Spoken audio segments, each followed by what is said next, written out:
radio for the masses. Headline edition, July 8, 1947. The Army Air Forces has announced that a flying disc has been found and is now in the possession of the Army. If the game is rigged, change the game. Game changer. I occasionally think how quickly our differences worldwide would vanish if we were facing an alien threat from outside this world. This is Fade to Black with your host, Jimmy Church, on the Game Changer Radio Network and KGRA, the Global Radio Alliance. I need your help to get to the year 1985. You're listening to Fade to Black with Jimmy Church on the Game Changer Network.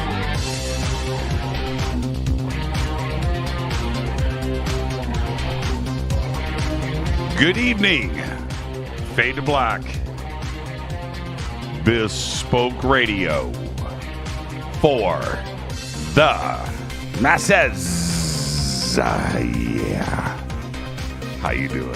Today's Thursday, September 2nd, 2021. 246 days into the new year. Only 129 days left.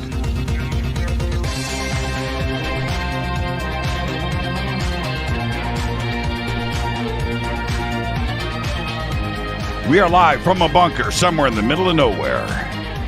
A total undisclosed location. But it is beautiful. It is. I got a new ceiling going in tomorrow. You won't be able to see it, but I'll know it's there. New ceiling coming in. Yeah. I would like to welcome everybody listening all around the world, all across the United States. Hither and thither, to and fro, back and forth, up and down, east and west, north and south, far and near. This is Fade to Black for KJCR, the Game Changer Network, and KGRA, the planet. I'm your host, Jimmy Church. What is cracking, everybody? How you doing? How you doing? Tonight. Yeah. Tonight, right here. On this very show, Ryan Sprague. Ryan Sprague hanging out with us. We're going to make another attempt at a conversation with Ryan tonight about UFOs. It is so funny. Ryan, he's a man about town, New York City. He texted me earlier today. He's like, dude, man, I got to go do some filming. He's in demand. Dude's in demand. And I thought, what is he canceling? He's like, I'm going to roll in after we're done shooting today, right before the show. And I said, hey, man, okay. It's all good. It's all good. So as I am sitting here at 7:03, I get a text from Ryan. Hell yeah. All right. So, yeah, we're going to do this tonight. Ryan Sprague is here. All right. Now, coming up, I've got a very, very busy September in front of me. Okay. And it's starting next week, which will be today, September 3rd. Saturday, September 11th, we are all going to be attending the Pasadena Film Festival, and our film will be doing its worldwide premiere at the festival, which is extraordinary, The Revelations, and that will be Saturday, September 11th, and I'm going to be there. Executive producer Lori Wagner's going to be there. John Sumpel's flying in from South Africa. Man, Jamie's coming in from Florida. So we're all going to be there. Okay, so I want you to come out and attend. Okay, so that's Saturday, September 11th. And we're going to do a Q&A after the movie, too, as well. That's a bucket list thing for me. I love watching that stuff. Different film festivals going on IMDb Pro and watching, just watching that go down. I've always wanted to do that, and I didn't know how I would be able to do it, but I'm going to be doing it Saturday, September 11th. So come and hang out with us for that. And then a week later after that is the Conscious Life Expo, which is the weekend of September 17th through the 19th. That's at the LAX Hilton. And you can go to consciouslifeexpo.com for your tickets and info. Use your promo code Jimmy for that. And that's an in-person conference. But if you can't attend in person, I totally get it. There is always live streaming. And you have all of those options at consciouslifeexpo.com. Use that promo code Jimmy. And I want to mention, and so right after that is Laughlin, Nevada. I'm going to be out there with Ronnie McMullen and his Life Change T-Car. And the driver. Yeah, Connor McMullen. No relation. And so I'm going to be doing that the last third weekend of September. And earlier today, continuing on with September, earlier today, I went on Whitley's show, and we did that earlier today. And as soon as that is available, Whitley will let me know. And we shot audio and video for that. And I'll let everybody know. I don't know when Whitley does his releases. Is it going to be this weekend, next week? As soon as Whitley lets me know, I will post it up in social media for all of you to go and check out. Most of you are already, a Whitley subscriber and check him out. But anyway, so there's that. And then this Sunday, I will be the guest on the Tracy Austin Show. Sunday night, live. I can't wait for this. It's going to be awesome. So that is this Sunday. And then my new ceiling goes in tomorrow, September. Busy month around here. All right. Let's go. I am ready. Why do UFOs have so many technical glitches? I have no idea. I don't even know what that means, because I think we're fine. UFO shows have so many technical glitches because it's not sports. I've said that so many times. I never had issues until doing UFO stuff. And I'm sure that others have those same issues. All right, moving on. Follow me on Twitter at JChurchRadio. Follow me on JChurchRadio. Okay, at JChurchRadio on Twitter. The Sandbox on Twitter. I use TweetDeck. Hashtag F2B. Don't use the new version of TweetDeck. It messed up my system. Use the old version of TweetDeck.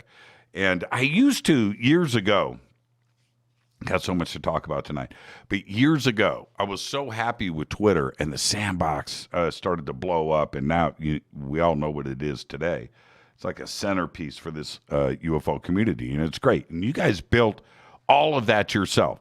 Hashtag F2B, that was somebody in the Sandbox. And you know what? Does somebody remember who did hashtag F2B first? And I didn't like it because you had to hit the 2, right? So you got to... But anyway, who did hashtag F2B? Somebody out there did that first. And I was so fired up, and I would announce every night on the show, get TweetDeck. One of the Fadernauts will help you out. And get TweetDeck loaded. Your first tweet is hashtag F2B. I am here. Somebody help me out with this. So there you go. All right. Somebody help me out. Who did hashtag F2B? That's got to go back. It's got to go back 7 years. Yeah, it's or more. Thinking about that. And there's one other thing I want to do. And we used to, back in the day, we used to have a drive-in theater night for the Fadernauts. This exclusive area inside of the website where we would play movies, and then we had a chat room below, and we would watch these B movies, whatever. It was really funny to do. And just hang out. And we would have some nights, 100, 200 people in there. And we stopped doing it Oh, yeah, I remember why we stopped doing it. Yeah, I don't even want to talk about why we stopped doing it. But we did. I want to talk to Drew. I want to get another drive-in theater set up and exclusive. You've got to be a fader not to get in, and you've got to, to get inside of the website. For you to do that, you have to be a fader not, and you have to get registered. That's it. It's free. It doesn't matter, but you have to be a fader not. And then we can just go and watch some cheesy B movies, right? We nuclear women from Mars, right? Stuff, whatever. That was probably a movie, right? Cat people on the moon. We'll go and we'll watch those movies and hang out all night and say Gobekli Tepe. That was when, oh man, I'm getting way sideways, but I'm looking at Carol Peralt's paintings over here. That's where Bacon happened. Bacon happened at the drive-in movies 8 years ago. Bacon. It was one of the funnest, that year, the Bacon year, that was a good year. That was a good year. That was a long time ago. All right, hashtag F2B is the sandbox. Get TweetDeck, and let's get the drive-in movies going again. And do you guys remember, we've got so many new Fadernauts, over the years. Are any of you still around that remember the drive-in movies we did on Saturday night? Let's see. That's great. I wasn't invited to be a Fadernaut when that was done. Really? I thought you were around back then, Donnie. Okay. All right. But yeah, we're going to do it again. I really enjoyed it. And yeah, I'm going to get it set up. Okay. All right. Where am I? Let's get to the breaking news. Man, I'm already behind. According to a statement released by Dartmouth College, evidence of a fermented beverage, otherwise known as beer, has been found in residues from drinking vessels unearthed at a 9,000-year-old burial site in Jiaotu, which is located in southern China's Yangtze River Valley, where they built that dam. And the burial contained the skeletons of two people whose remains have been placed in a platform surrounded by a ditch. Pits in the mound contain numerous pots of varying sizes painted with white slip in abstract designs. Many of them were still intact and contained starch, right? Fossilized plant matter, mold, and yeast. All of it consistent with a sweet, cloudy beverage brewed from rice, a grain known as Job's Tears. They were brewing beer in China. Now, think about that. Beer in Egypt, beer in China. What is it in our DNA that humans that long ago all figured that out, right? Yeast, barley, wheat, sugar, party, right? It's crazy. All right, now this is some big news right here. This is crazy news. Here we go. Astronomers have taken the first detailed look at a mysterious Milky Way object known as the Accident, and discovered that it's even more perplexing than previous studies indicated. The Accident is not quite a star. Scientists can tell from its dim glow that there's no nuclear fusion powering the object. That's one. And it's not quite a planet either. According to a study published in the astrophysical journal Letters, the Accident is something in between a rare class of object known as a brown dwarf or a failed star. And it's moving fast, very fast. The Accident zooms through our galaxy at about 500,000 miles per hour. This fact means that the Accident, that's what it's called, is very old and has been jostled around by the gravity of larger objects for 10 billion years, accelerating every time to 500,000 miles per hour. All right, the big news, ABBA. That's right, Dancing Queen. ABBA is releasing its first new music in 4 decades, along with a concert performance that will see the Dancing Queen Quartet going entirely digital. What? That's right. The forthcoming album, it's called Voyage, will be released November 5th, and it is a follow-up to 1981's The Visitors, which until now had been the swan song of the Swedish supergroup, and a virtual version of the band will begin a series of concerts in London on May 27th, 2022. Holograms. A little side note. I went and checked this out today. Agnetha today is 71. Bjorn is 76. Benny, keyboards. Benny, or no, is Bjorn's keyboards, Benny Anderson guitar. That's right. Benny is 74. And Annie Frid today, well, not today. Her birthday is not today, but this year, she's 75. So I guess that's why they're going virtual. Let's get this show cracking. Happy birthday to today, Keanu Reeves. Neo is 57. Salma Hayek today is 55. Harvey Levin today, 71. And Fear Factor guitarist Dino Cazares is 55. I'm going to tell you a Keanu Reeves story real quick. And I met him a couple of times, all in passing, all with the music business. And I did talk to him one day at the NAMM show, and he came into our booth and was looking at the amps, and I had a moment. He was by himself. It was pretty cool. But that's not what I'm going to share.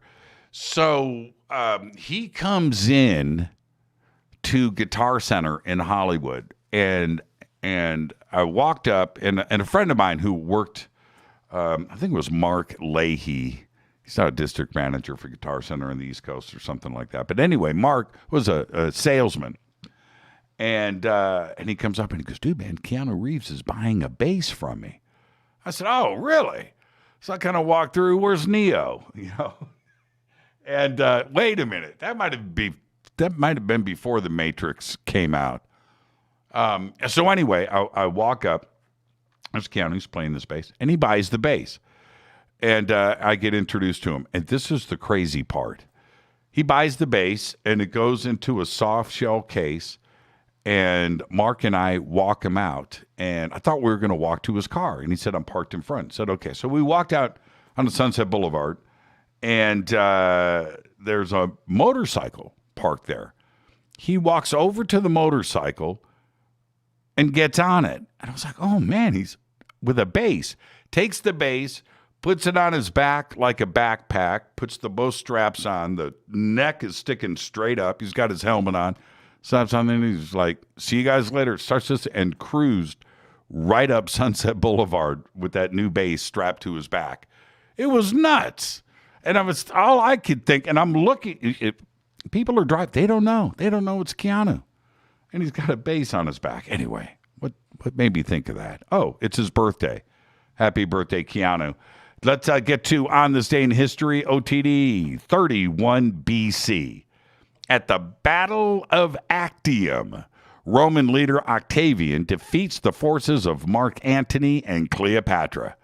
And before their loss, they didn't even want to stick around. Antony and Cleopatra broke through the enemy lines and fled back to Egypt by boat. Left her forces behind. A year later, they both commit suicide. Fate or fact? Marco Polo. Okay, now listen to me. Listen. Marco Polo did not introduce pasta to Italy from China. He did not. That's dogma. That's folklore. He didn't. Italians stole pasta from the Greeks. That is your fate or fact. Look it up. I know what you're saying. Jimmy, that goes against everything I was taught. Everybody in this audience right now is thinking that exact same thing. Look it up. Tonight, very special guest Ryan Sprague is joining us for another try at a conversation about UFOs. All right. Time for me to hit this River Moon coffee. Yeah. Man, I can't wait for my new ceiling. I got to get rid of this echo. And I don't know if you can hear it. It's getting more dead in here because I've hung up everything I can. I've got every square inch of every wall covered. And I still got an echo. Got carpets on the floors covering the tile. I love the tile. Ain't working. And now new ceiling is going in. All right.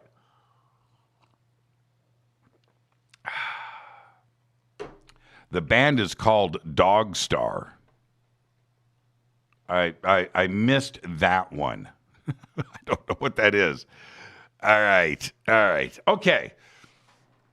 I'm already out of time because I'm rambling about Keanu Reeves and his motorcycle. But I read last week that music from your teenage years, junior high through high school, that you listened to and enjoyed, your favorite stuff, when played today, it activates dopamine and other chemicals in your brain. And that music is the music you find most enjoyable. You identify it as perfect. And it moves you, both physically and emotionally. Because, apparently, your teenage years are when your brain is finishing its development. It's a very important stage. And you want to go and listen to music and parties and things. And that's why it's the best music.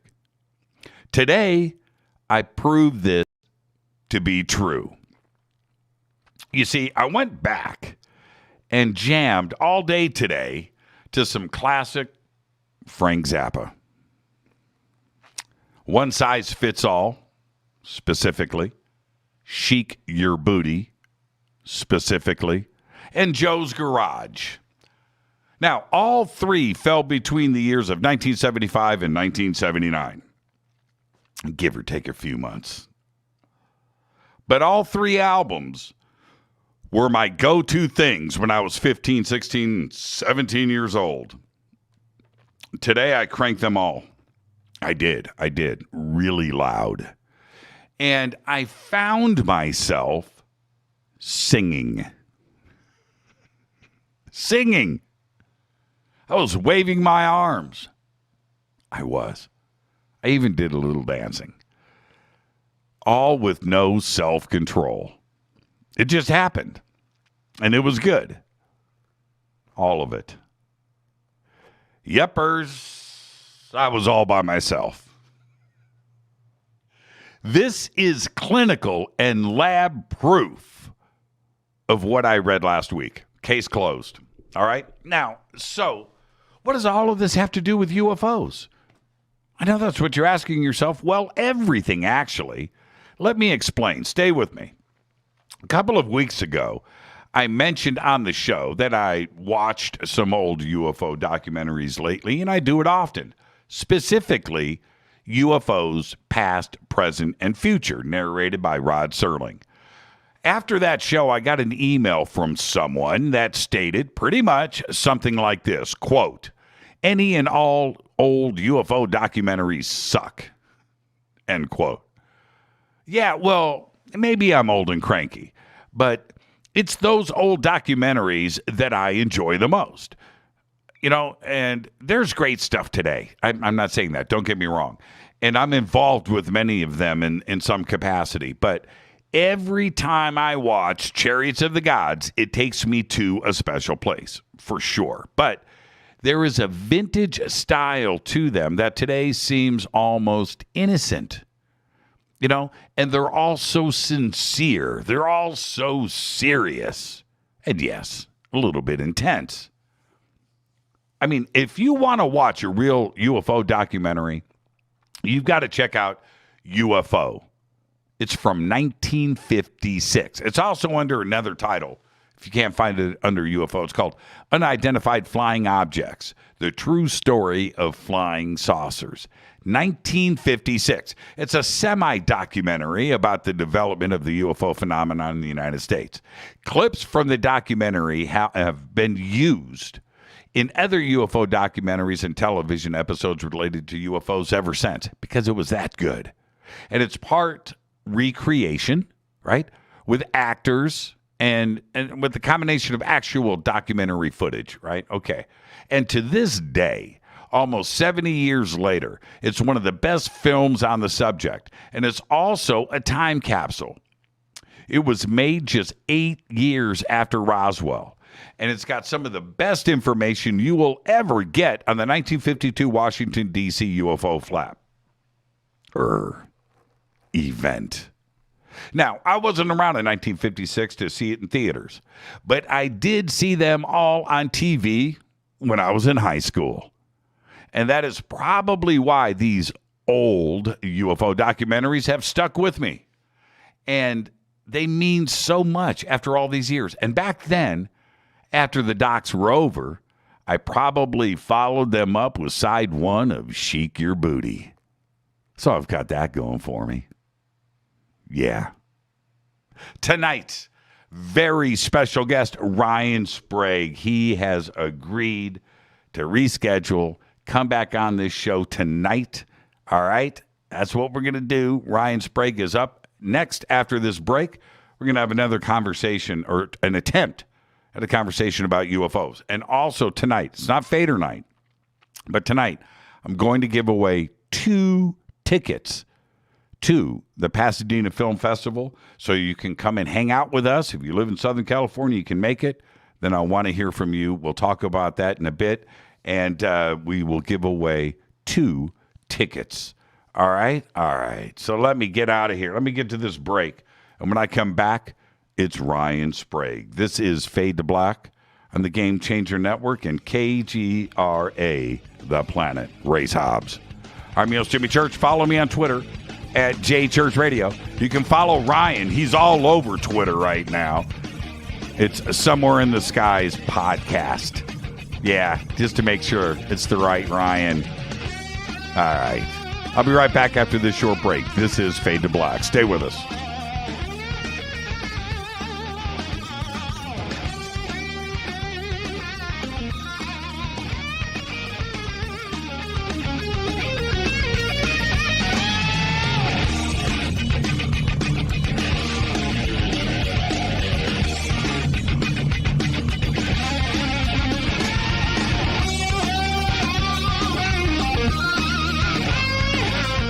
This is Nicole Church, daughter of you-know-who, and you're listening to Fade to Black on JimmyChurchRadio.com and the Game Changer Network. You're listening to Jimmy Church, Fade to Black. Fade to Black will now pause for alien identification. The station that talks the net. KGRA Radio.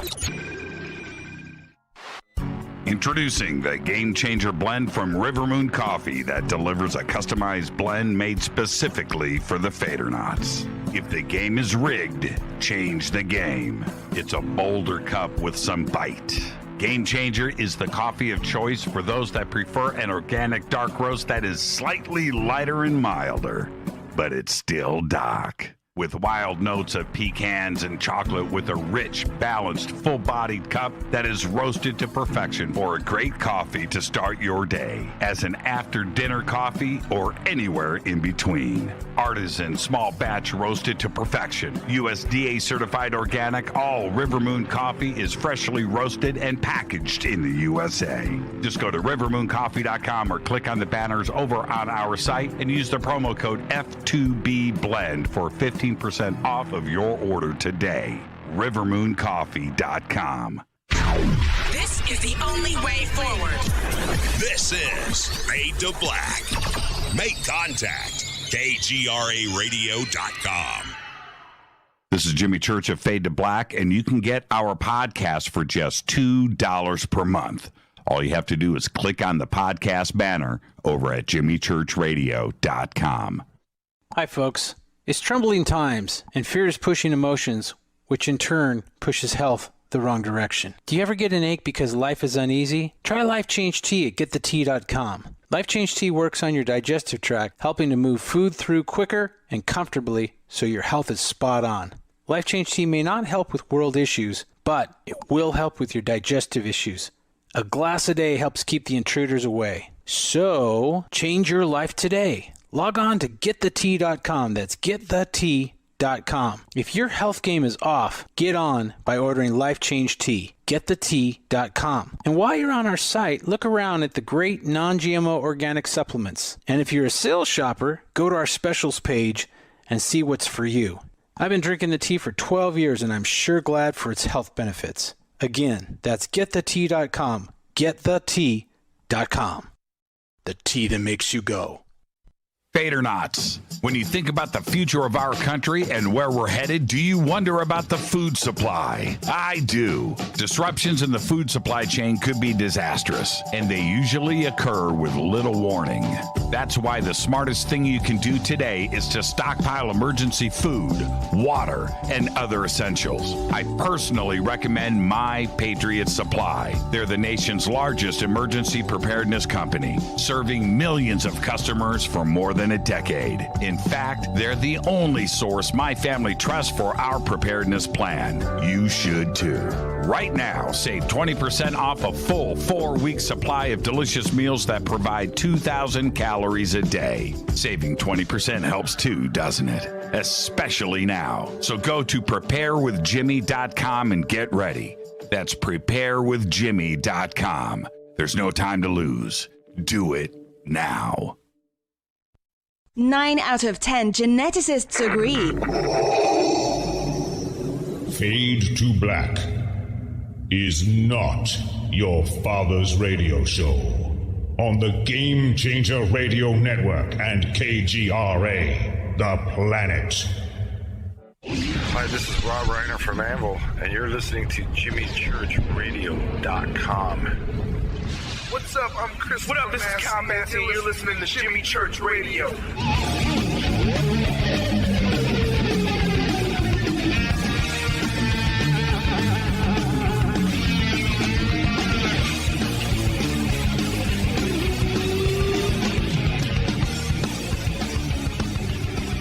All right, welcome back. Fade to Black. I am your host, Jimmy Church. What a great night tonight. Ryan Sprague agreed to grace us. I mean, he didn't have to. He could have just went, you know what, Church? You had one crack, man. You blew it. But he's back. He's back. He's back. We're gonna try this once again. Host, author, somewhere in the skies. Joining us for a full night of all things UFO. Some say UAP. His generation's going to say UAP all night tonight. I can deal with it. I just say it's all cool. And maybe we'll find out what his new book is about. I'm going to try to pull that out of him. He is a lead investigator and co-host of the CW television series Mysteries Decoded. He is the author of Somewhere in the Skies, A Human Approach to the UFO Phenomenon, and is the creator and host of the Somewhere in the Skies podcast. He's a contributing writer for the Debrief, Open Minds Magazine, Rogue Planet, and Medium. What else does he do? He does a lot. Speaking on the UFO topic, he has been featured in the acclaimed documentary series on the Trail of UFOs, and also on things like ABC News, Fox News, 7 News Australia. I haven't done any of those things, and he's done it all before the age of like 16. All right? Now, he has consulted and been featured in Newsweek, the New York Post, and Vice News. I've pumped him up enough. I need to welcome him back to Fade to Black, Ryan Sprague. Ryan, good evening, my man. How you doing? What's up, brother? That's a lot of pressure. Yeah, right that there. man. So, hopefully, I can live up to that bio that I've definitely exaggerated. yeah, that's okay, man. We all do. And so you were out today shooting. What were you shooting? Can you talk about it? Yeah, I think I can. At least I can give you a hint. I know it's something you've done before. Okay. And I'm not saying what the show is, but it's that show. Okay. I don't know if that's a hint enough. Man, that's a lot of show. Okay. All right. Fair enough. Did you have fun?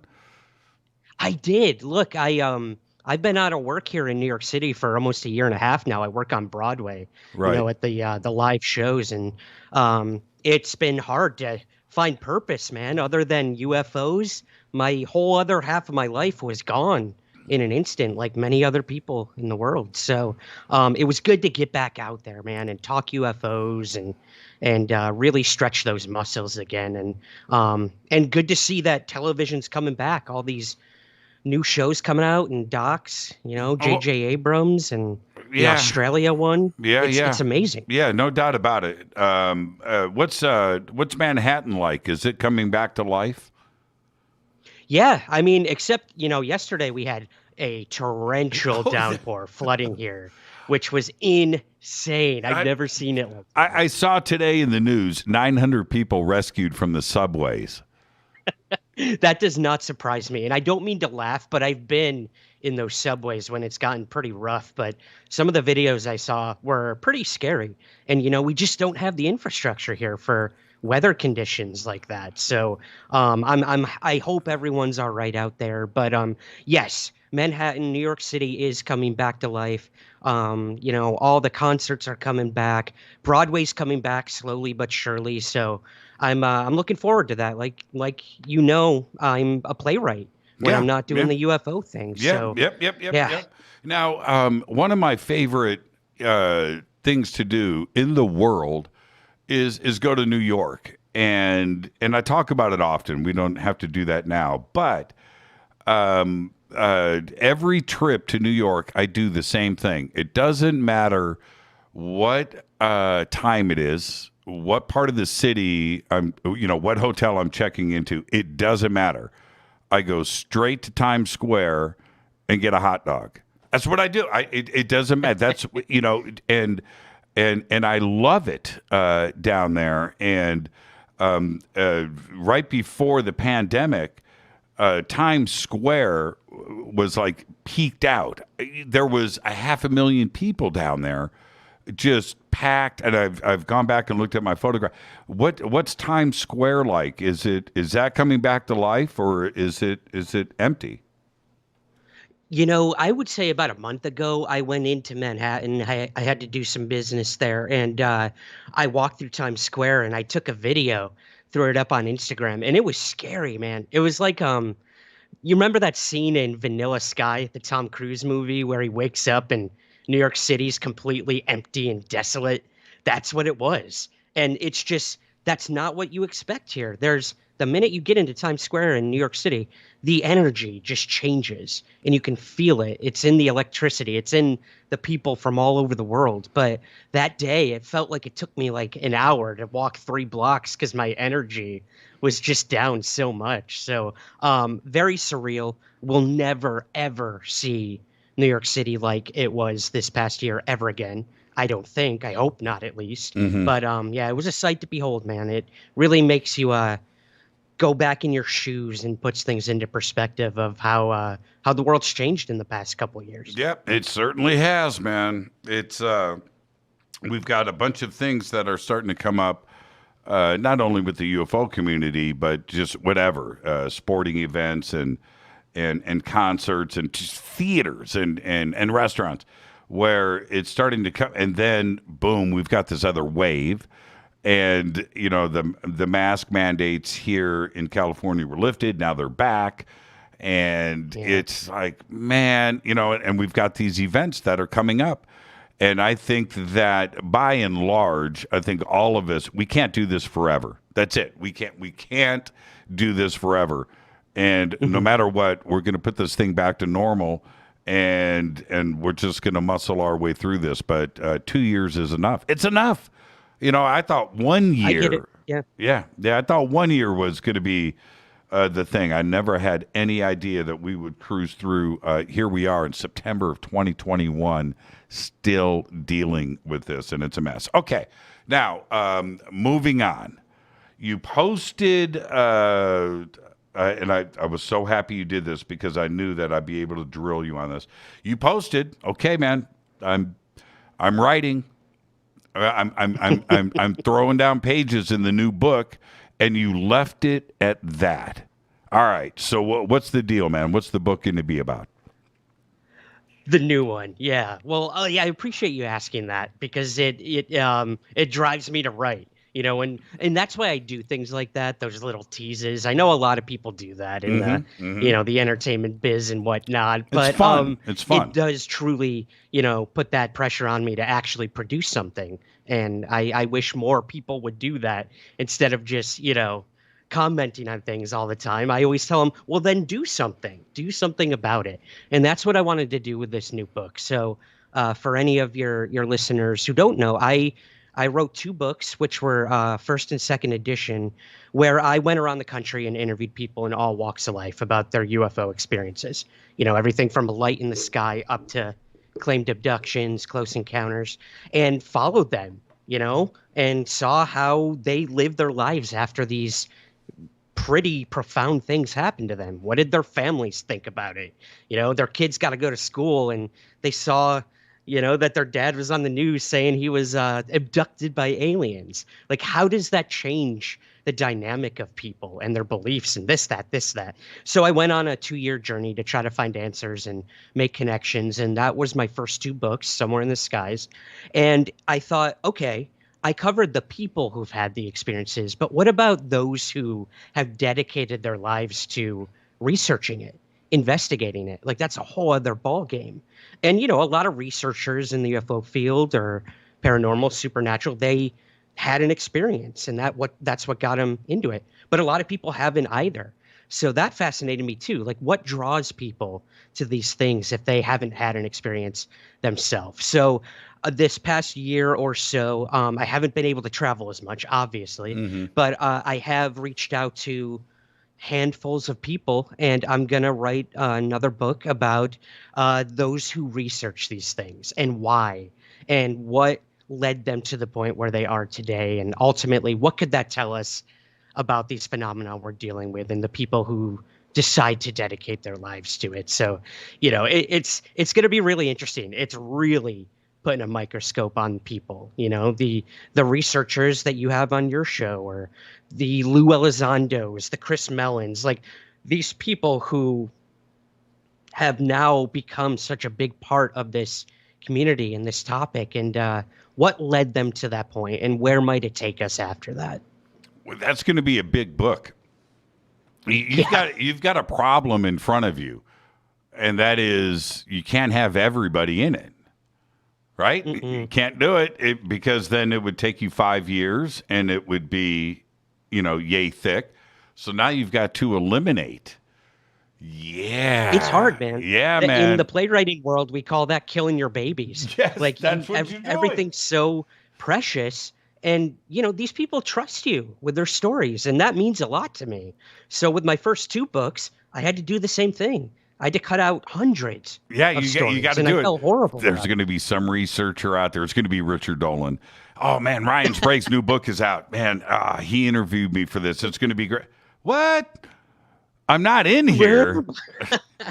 Every researcher does that, man. Trust me. When a UFO book comes out, we go straight to the acknowledgments. We're like, where's my name? Where's my name? Yeah, got to do it. Got to do it. And you're going to get that phone call from Dolan. Richard, I'm letting you know now. It's just editing, man. It's nothing personal. It's just editing. It's the business. It's you've got to. I'm not envious of that position because you want to interview as many as possible. You want to have more information and more stuff there than can make it into the book because you want the best of the best. And then some things have to hit the cutting room floor. But I look forward to it. So good luck with that. You've got a lot of, it's, you know what though? This is the thing. You're not going to have writer's block, right? You're not going to have that. You've got everything at your disposal. That's pretty good. It's pretty good. The book's going to get done, and I look forward to it. If it's anywhere near as close as Somewhere in the Skies, it's going to be great. Now let's change gears a little bit if we can. I want to go back. Because we have everything that we need to talk to tonight about the moment. But there's a part of your life that you don't talk about a whole lot. First off, it's a while ago, but I was there. So let's back up to, say, 2013, KGRA. All right? And I'm on KGRA, and I get introduced to this guy named Ryan Sprague. And so I'm, who is this cat? And you come on the air, and I'm listening to your voice. I'm like, he can't be but 15 years old. What's going on here? Right? And I gave that a listen, and I've been following you ever since. You know this. I've been a real stalker with you. But the point is, you got thrown onto a pretty big stage back in 2013. You did. And you, for your generation, that is great. And you were a voice, and that's one of the things that you expressed a lot back then, that you were representing your friends and people in your group. Okay, all of that is fine. How in the world did that happen? And I've got a follow-up question, but how did that go down in 2013? So I was fairly new, I would say, to the UFO community. How old back were then, you? But how old? So that was 2013. That's 8 I would years have been ago. Yeah. Probably, I would have been in my early 20s at that point. Exactly. Okay. All right. Yeah. But I had been studying UFOs, Jimmy, since I was 13. Mm-hmm. I had a sighting. I got obsessed after that. I started taking out books at the library, you know, that old sort of cliche that a lot of researchers did. Got really into the topic, went on AOL, the chat forums, all that stuff. And I kind of studied the topic to myself. I remember trying to bring it up to my friends. You know, I was an athlete, baseball mostly. And every time I tried to bring up conspiracies or UFOs to my baseball team, they'd make fun of me. And same with my family. You know, whenever I talk about it, they'd be like, Ryan, just calm down with that stuff. Don't talk about it at the next family gathering or anything. And I did. I suppressed it like a lot of people do. And around 2013, I specifically remember hooking up with Alejandro Rojas and all those guys over at Open Minds. And I was listening to their podcast. And I was, again, new to podcasts at the time, too. So one of the first shows I heard was Alejandro. And I was like, whoa, this is pretty cool. I didn't know there were radio shows other than Coast to Coast about UFOs. And then, you know, ultimately that led to Open Minds, that led to your show, that led to KGRA. And I was like, wow, this is a whole radio network dedicated to these things. Mm-hmm. And that was awesome. And I remember reaching out to a couple people, Chase Kletsky being one of the first, actually. She had a show on KGRA at the time. And I was like, hey, do you need, like, I'll do anything. Like, you know, I'll come to wherever you live, Tennessee, and mop the floors of your studio. What do I got to do to, like, be a part of this? And same with Open Minds. I started going to their Congress in Arizona every year. I worked backstage. Again, whatever they needed, you know. Bob Lazar needs a coffee, I'll go get it. Dolan, you know, needs another water or another microphone, I'll go get it. So I did that for like 4 or 5 years, kind of just staying in the background. And then Chase actually had me become like a correspondent on her show. I remember that. So every time I went, I'd go to the Congress and I'd interview people for her. And that was kind of it, man. A lot of people really helped me out. And I can say, you know, however much we, you know, we have infighting in this community, everyone has that. Every community, every subculture has that. But I had a lot of support from the beginning. Dolan, Chase Kletsky, Alejandro, they were really all in my corner, helping me out and guiding me. And I'll leave it with this. My mentor is Peter Robbins, who also has a show on KGRA. He lives in New York as well. And I read his book on Rendlesham and started meeting up with him in the city. You know, we go to a diner, have a pot of coffee and just talk UFOs and theater as well. He's a big theater guy too.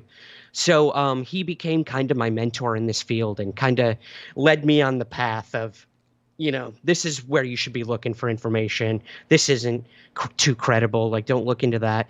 And that's what I'm trying to do now for the younger people who've come after me, is to be like, all right, let me kind of guide you here and there, because I'm no longer the young gun I was for so long, and now I'm not. And it's really put things into perspective. How have things changed for you in your outlook when you first started to study UFOs and the phenomenon? What did you think was going on then versus what have you learned, up to today? What do you think the phenomenon is? Surely it's changed. So, how did you look at it back in the beginning? I think when I first really got into it, back again when I was like 13, 14, 15, it was aliens visiting our planet, crashing in Roswell, craft at Area 51. Like, this was a being from Zeta Reticuli. And I think, the more I got involved and as time went on and I saw the other theories being posed, I was like, interesting. And I would kind of brush them away, Jimmy, because, you get tunnel vision in this field sometimes. And it's hard to try to process everything that's coming at you. When you got one person saying the UFOs are interdimensional, another says it's an angel, a demon, us from the future. And these are all viable theories on what we could be dealing with. And we could be dealing with all of them. And, when I was younger, that was a little overwhelming. But as time has gone on, I think I've actually, opened up more. And I'm all in on all of those, because nobody does have the answer. I don't care who you are, what you preach. Nobody knows what every single UFO is or has been or will be.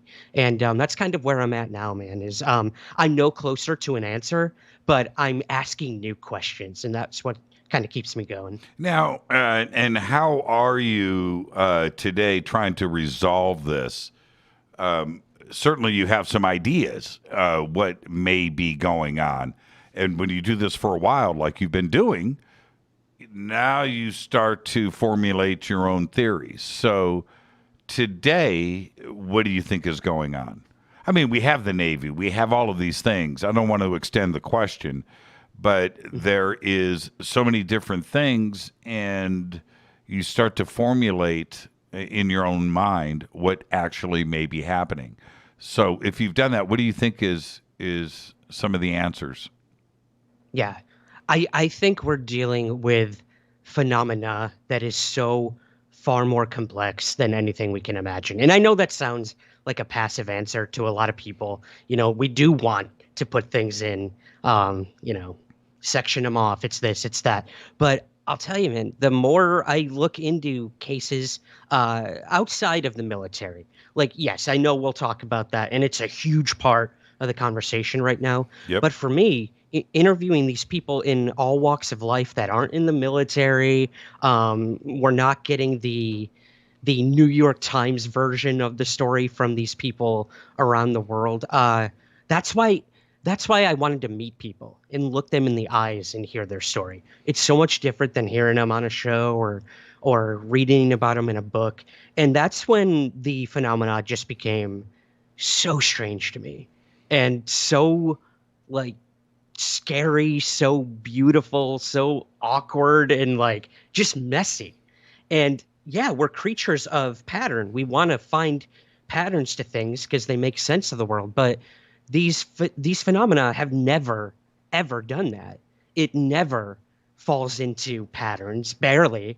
I mean, there are researchers out there who do find patterns, and I give them all the respect in the world. But it's a very rebellious phenomena, and I don't think it does want to be figured out, and we might never figure it out. But I've made peace with that, to be completely honest. I don't know if I'm ever going to know what UFOs truly are or represent, but this journey's been amazing, and I really feel like it's only just beginning. One of the things that I've been able to do to keep myself from going insane in this subject is the more that I look at just peer numbers.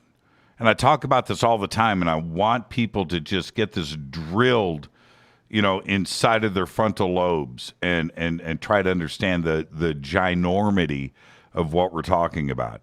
That one of the reasons why, for me, none of these events has been repetitive, right? The same type of craft, the same type of thing. We can drive around in the streets and say, that's a Volkswagen. That's a Chevrolet. That's a Bentley, and we know, right? And there are thousands of these types of cars on the streets every single day in your city, and you see repetitive. We don't see that with UFOs. We see sort of classification, but we don't. Why? There must be, and there has to be, thousands of civilizations that are visiting this planet, and they're not doing it, every single day from the same planet, for decades. We're not seeing that. They do one trip by, and they move on to the next planet. And then there's thousands of others that are coming by, and they have their own technology. They have their own ships. They have their own thing. They have their own way of getting here. They have their own look. And that to me is where I keep myself from going crazy, And if I've resolved one thing, it's that, and that's where I stay comfortable, where I'm okay with that, where it's not. You know what I mean? And I don't want it to get strange in my head, because I don't understand what's going on. And that's where I go. That's where I go. I get it, Jimmy. And I'll make this story quick, but I always go back to Jacques Vallée's work with the control system. Like, whatever these phenomena are, they have the ability to control perception, emotion, memory. At least from the research I've done and the people I've talked to. But one story sticks out to me. And like I said, I'll make it brief. But it was a woman, Patty. She lived in Michigan. I've interviewed her on several occasions. And she saw a triangular formation craft over her home. And I want to say the early 2000s this was. And she's out there. It's hovering above her. It's solid black. And it's shining a white light down. She calls for her daughter to come outside and see this. Daughter runs out, and the daughter sees it too. And they're both looking up at this triangular craft. And the mother is saying, wow, it's like it blends right into the sky. It's so dark. And the daughter right next to her is like, Mom, what are you talking about? It's like burning white. Like, what? I don't understand. What are you looking at? And the mom was feeling peaceful, calm, euphoric. And she was like, it's so silent. And when she said that, she turns back to her daughter again, Jimmy. And the daughter's on the ground covering her ears, saying how loud the craft was. And that was like, that one stopped me in my tracks. I didn't know what to make of that. And clearly neither did they. Whatever that thing was above them in Michigan, it was being perceived differently by the mother and daughter, who were presumably looking at the same exact thing. Right. So I don't know what to make of that. Yeah, I honestly don't. That is awesome, Ryan. And that's why you're Ryan Sprague and I am not. This is Fade to Black. I am your host, Jimmy Church. Tonight, Ryan Sprague, Somewhere in the Skies. There's so much going on right now in this UFO community of ours, and Ryan and I find ourselves in the center of most of it. We're going to be discussing all of that. Everything's on the table tonight, so buckle up. We'll be right back after this short break. Stay with us.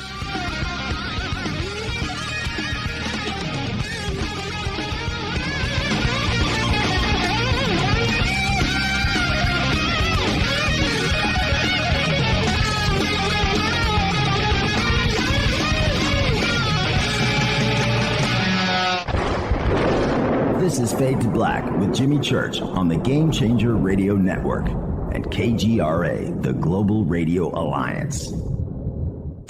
This is KGRA Digital Broadcasting Station, Salt Lake City, Utah, Van Buren, Arkansas. This is Billy Carson with ForbiddenKnowledge.tv. Forbidden Knowledge TV has just reached its 1-year anniversary. That's right, 1 year. And as a show of appreciation, we are giving all new subscribers a free 30-day trial of ForbiddenKnowledge.tv. That's 30 days to binge watch thousands of movies, documentaries, conferences, workshops, lectures, yoga classes, meditation courses, and so much more. So log on to forbiddenknowledge.tv from your computer or mobile device, or get the Forbidden Knowledge TV app on Apple TV, Roku, Amazon, iTunes, or Google Play today, and use coupon code 30 days free. That's coupon code 30 days free on forbiddenknowledge.tv today. Because you never got that pony you always wanted. Damn it. Jimmy Church and Fade to Black on the Game Changer Network. KGRADB.com. Listen, I know, and you know, that you've always wanted your first crystal skull. Or maybe you're a collector just like me, but you just don't know where to go to find the real thing. Then I met Carolyn Ford over at EinsteinTheCrystalSkull.com. Carolyn is the guardian of Einstein, one of the most respected ancient crystal skulls in the world. All of her unique skulls have been imprinted sitting with Einstein in his sacred lodge and are carved from the finest gemstone and materials. Imprinting is the process of receiving the ancient wisdom from the master skull or master computer, Einstein, the ancient crystal skull. To see Carolyn's current collection of crystal skulls, just visit her store at EinsteinTheCrystalSkull.com or click on the banner over on our site. Don't forget to use the promo code Jimmy at checkout to receive 10% off of your order today. That's promo code Jimmy. Finding your first or next crystal skull is easy. Just visit EinsteinTheCrystalSkull.com. When you take the beans from Central America with dashes of Indonesian and African mixed in and then roast it to the dark side of Fade to Black, you create the ultimate brew of fringe. Introducing the Fade to Black blend from Rivermoon Coffee. Yes, Rivermoon's darkest customized roast was created for the love of Fade to Black. The alchemy of masterful roasting and smoking the beans is in every sip of this full-bodied, dark Java. I need my coffee dark, deep, with distinct bittersweet chocolate highlights, just like the bunker. Leaning further into the darkness of the roast is Fade to Black blend from Rivermoon Coffee. Just click on the banner at jimmychurchradio.com and use the promo code F2B Blend for 15% off of your order today. Hello, I'm Anjali, and you're listening to my main man, Jimmy Church, on jimmychurchradio.com. Hi, this is Ray Hobbs here, repping the planet, and you're listening to my good friend, Jimmy Church, Fade to Black, on the Game Changer Network and the KGRA digital broadcast station. This is Toby Kebbell. You're listening to JimmyChurchRadio.com. Don't hurt me, Jimmy. I'm only little. Hey, I'm Adrian Grenier. And this is Ari Gold. We're the Honey Brothers. Yes. We are of the Honey Brothers. Hey, I'm Adrian Grenier. And I'm Ari Gold. We're the Honey Brothers. And you're listening to Jimmy Church. The Revolution. This is Jimmy Church of Fade to Black, and you can become an official Fadernaut by just going to our membership section at jimmychurchradio.com. Hello, this is Serena Wright Taylor from Conscious Life Expo, and you're listening to Fade to Black with Jimmy Church, who holds the Lucky Pony record for the best astrological chart since 1963. True story. This is Micah Hanks of the Gralien Report, and you're listening to Jimmy Church on Fade to Black, across the globe on the Game Changer Radio Network and the one and only KGRA Radio, The Planet.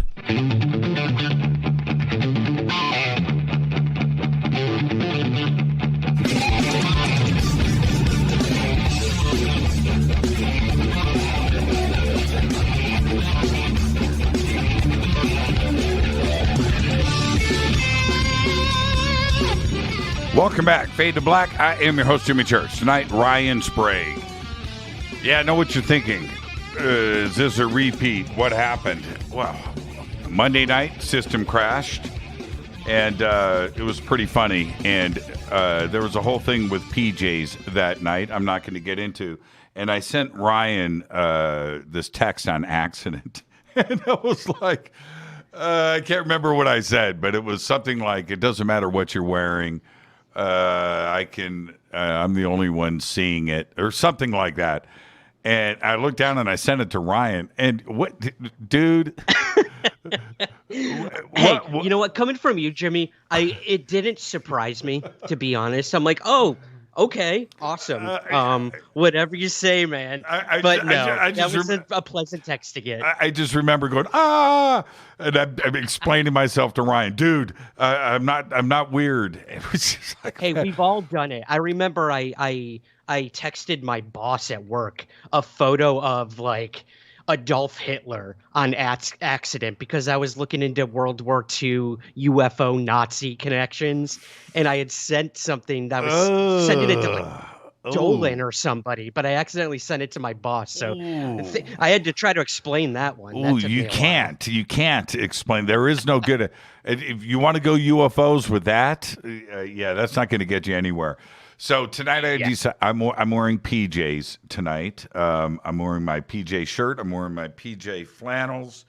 I've got no socks on, and I'm wearing sandals just for you, just to let everybody know what I can stand up and show everybody in the camera what's going on here. Okay, so all right.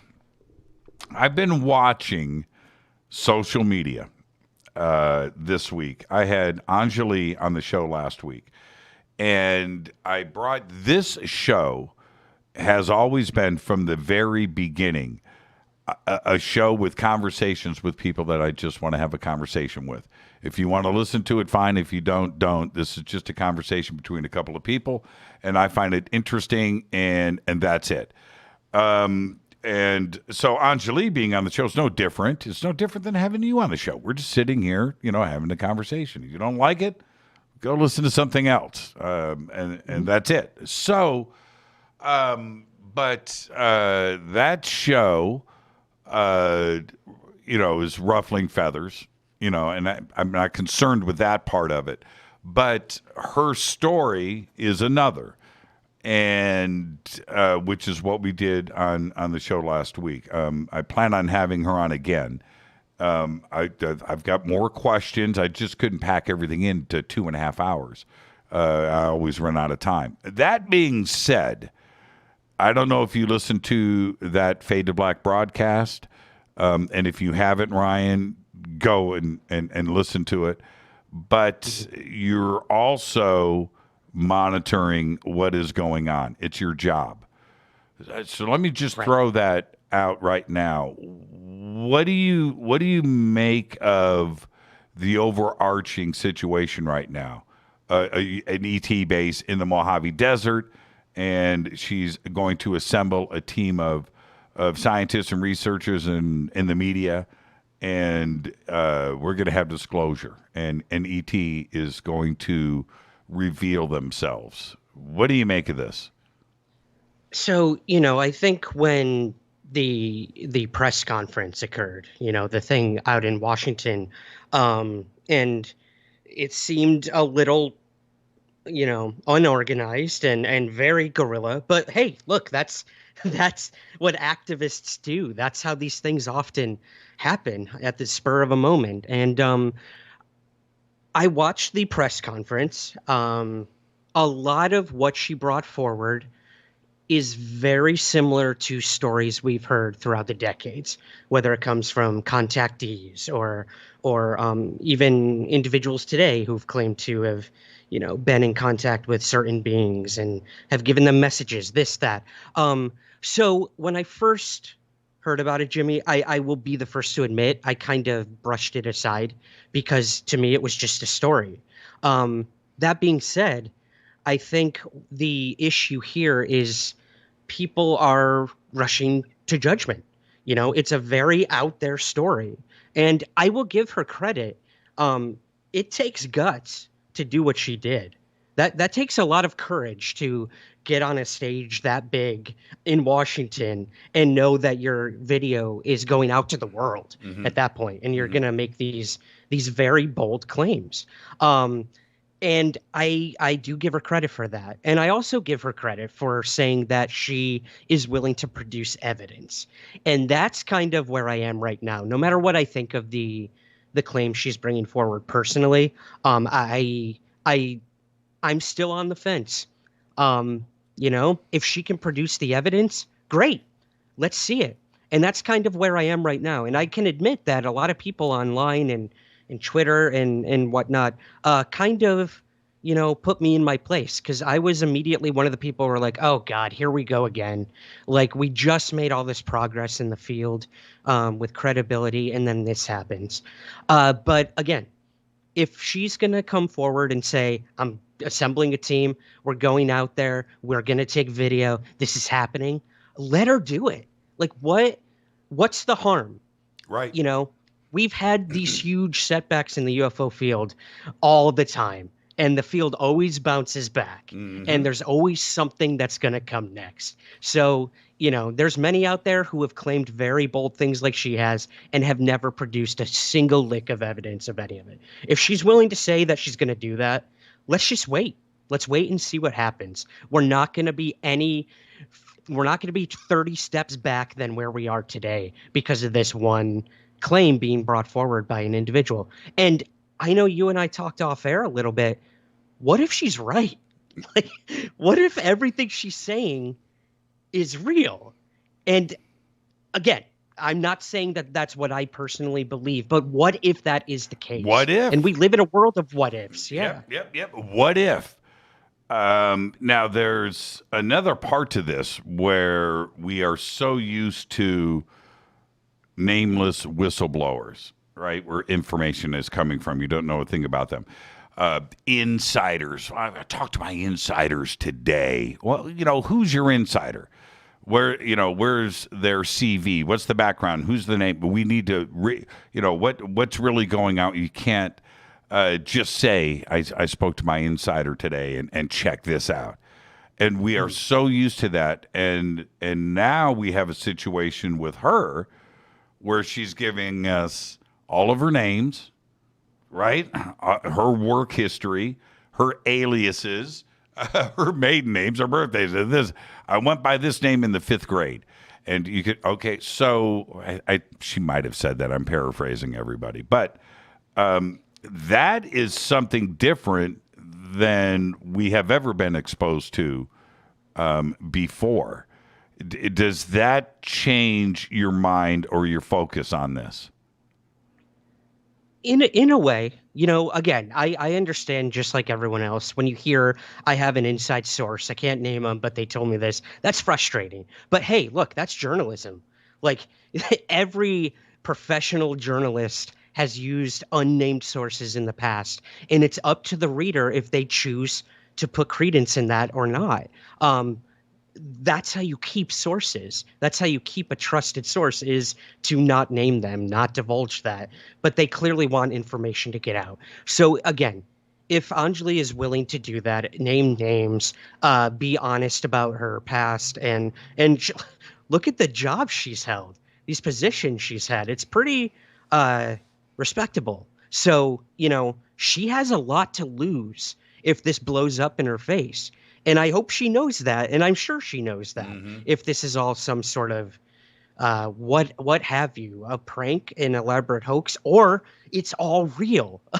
So that's what I am saying. Again, I think we just have to wait and see. What do we have to lose at this point? Honestly, a lot of people in the field believe we're going to lose a lot of the field's reputation. What reputation? What reputation? Let's be completely honest. Stop with that. I mean, okay. You want to know how I became a ufologist, Jimmy? You know how Peter Robbins taught me to be a ufologist? Spin around 3 times and touch your nose. You're a ufologist. Yeah, Boom. That's right. Yeah, he said that to me. And that's actually, I mean, there's no certification program that I know of. Maybe we should. We should. Yeah, that's man, I'm too busy. That's all I need is something else added to this pile. But that's a great idea. And now there's another aspect to this. There's a timeline here, 2021. right? And we are sitting squarely we're in the last quarter, man. This is September, right? That's it. September, October, November, December. That's it. So there's a window here. She's obviously busy, right? She's got work to do. And the other part is she's given us this deadline. And the deadline falls back on herself, which says, and I said this to her and we're all in the same frame of mind. This has to happen. You can't give us a deadline and then blow past the deadline with an excuse. You can't do that. So this has to happen. It's not about I would love for it to happen. No, we're way past that. It has to happen, Ryan. Right. And if it doesn't, we'll move on. And again, timetable's a good point, Jimmy. I mean, look at all the stuff going on with the Pentagon and the task force. If they didn't have a deadline to put that assessment out, it never would have came out. No matter what you think, if it was good, bad, boring, what have you. They were put under a time limit to get that out. And I think that's important in this field and for disclosure moving forward. If we want to work with the government for any type of disclosure, we need to put their feet under the fire and say, we want this. We demand this of you by this point because you work for us. Remember that. And I think that's what we saw with this report. Yeah, granted, it might not have been what people wanted. They did the bare minimum of what was asked of them, but it's going to continue. We now have deadlines that they have to meet every quarter or whatnot, this UAP task force. So again, not going too far into that, but going back to Anjali, it's good to have deadlines because then we know, okay, after this date, if it happens, great, the world changes forever. And she was right. Or we just move on to the next thing. Yeah, and moving on will be very easy to do because we do that constantly. It's what we do in ufology. But there's another part to this, and I've broken this down. There's another part. There can't be an excuse about the aliens aren't here. They packed up and moved out. That's not going to fly. Number one. Right. And number two, this team that is going to be assembled, one of those individuals on that team can't be the reason why this didn't happen. Right? And what I mean by that is, oh, man, Chris Mellon's on the team. And the government came in and stopped it. Whatever. I'm paraphrasing. I'm not saying Chris Mellon's on the team. But you understand, that, we added Ryan Sprague. He went and ran his mouth, and they came in. They found out the location, and Wayne and Trisha's. He exposed their identity. It's all Ryan's fault, right? What? No, those excuses won't fly this time. Because she says the team's going to be pre-approved by the UFOs. Everything by the UFOs, by the ETs. In that she has put her own limitations on herself that I appreciate and respect. Right? Absolutely. The ETs are going to approve of this team. Okay. All right. Right? So Ryan gets the stamp. Well, that's on, you know what I mean? So none of these excuses can fly. That would normally come into play, right? It's pretty interesting. It's pretty interesting, Ryan. Absolutely. And she put that pressure on herself. She didn't have to do this press conference. She didn't have to get on Twitter. She didn't have to start, doing all of that. This is her decision. And she says that this is what they want. So if that's the case, so be it. Like, let's do it. Like, hey, weird stuff happens in the Mojave. You know that. I know that. We've been out there. We know that there's some crazy stuff going on in that desert. 100%. So if it were to be true, Jimmy, that's the desert it would happen in. You go and you move into a new apartment, right? It's a new apartment.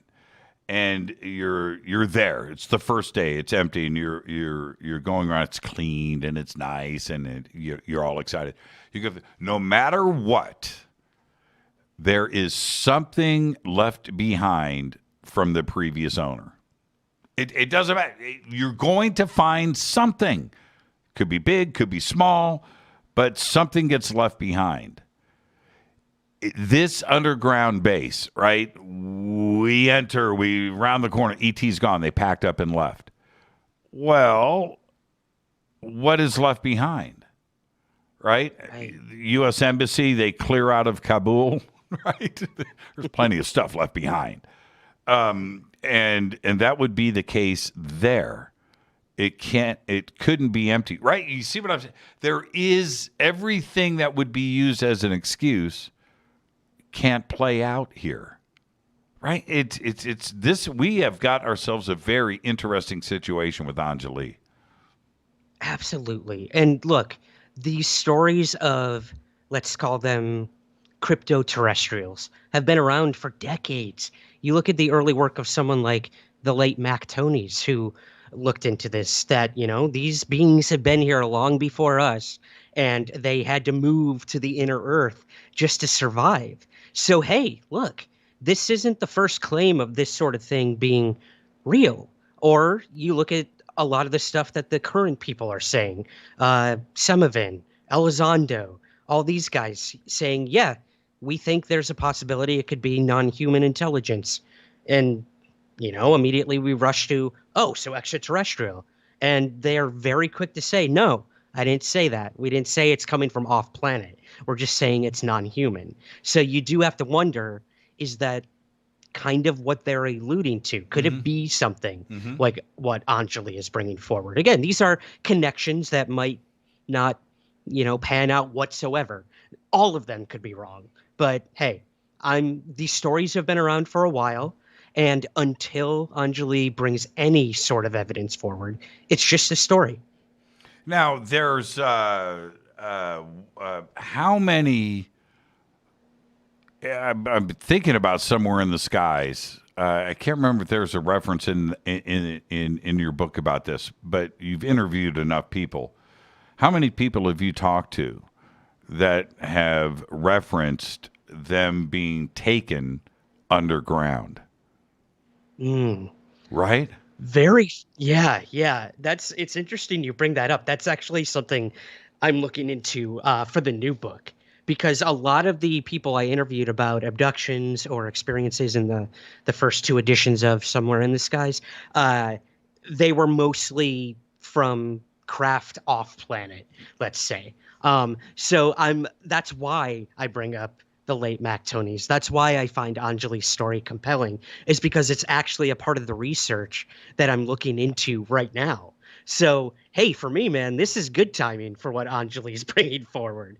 So maybe by the time her deadline comes, let's say it doesn't pan out, I won't have to look into that research anymore, and I can move on to something else, or somebody else, let's say. So, I can't offhand remember anyone telling me they were brought underground per se, but who knows? Who honestly knows? The UFO world, not the community is the observer right here, right? We're observing what's going on. But the UFO world, every time things kind of simmer down, something happens. There is never a dull moment. It doesn't matter. There is always, and just when you think it can't get crazier or there can't be another situation, it happens, right? There is never a dull moment, is there? Never. And I think that's why I'm turning gray so quickly, Jimmy, because it's stressful. Like the minute you think you figured something out, something changes. And again, that's completely reflective of the phenomenon and the tricksterish nature it's always kind of displayed itself as, is, cool. You want serious military UFO encounters to come out to the public? You want disclosure from the government? Great. Also, here's a Facebook event called Storm Area 51 that nobody's going to take seriously in the mainstream. Let's run these at the same time and see what happens. Can I see your tattoo? Yeah, man. What is that? Shoot. This is a typewriter, a Smith Corona typewriter. Dude, that is badass. And it's got a okay. Thanks, man. And it's got a song title typed in there. From my favorite band, Amberlin, which is the T-shirt I'm wearing right now. I was going to ask you about that. Okay, and the other tat? Was there one on the other arm? Yep, I got a question mark on my other forearm. Yeah, I see that. Okay, that's what it is. Okay. I got that in a shack in the desert in Roswell, New Mexico. My first tattoo. Oh, man. $1? How much was it? This one? Oh, gosh. I think it was like 50. But it was funny. The dude doing it, his kid, his baby was there the whole time, like crawling on him while he's trying to ink me up. I was so nervous, man. It was like, how many tattoos have you actually done? You know, but it was an experience it's a permanent souvenir from Roswell. I'll never forget. Yeah, totally cool. Totally cool. All right, let's take our break right here. This is Fade to Black. This tattoo, it says Panama, right? Can you see it? Oh, Yep.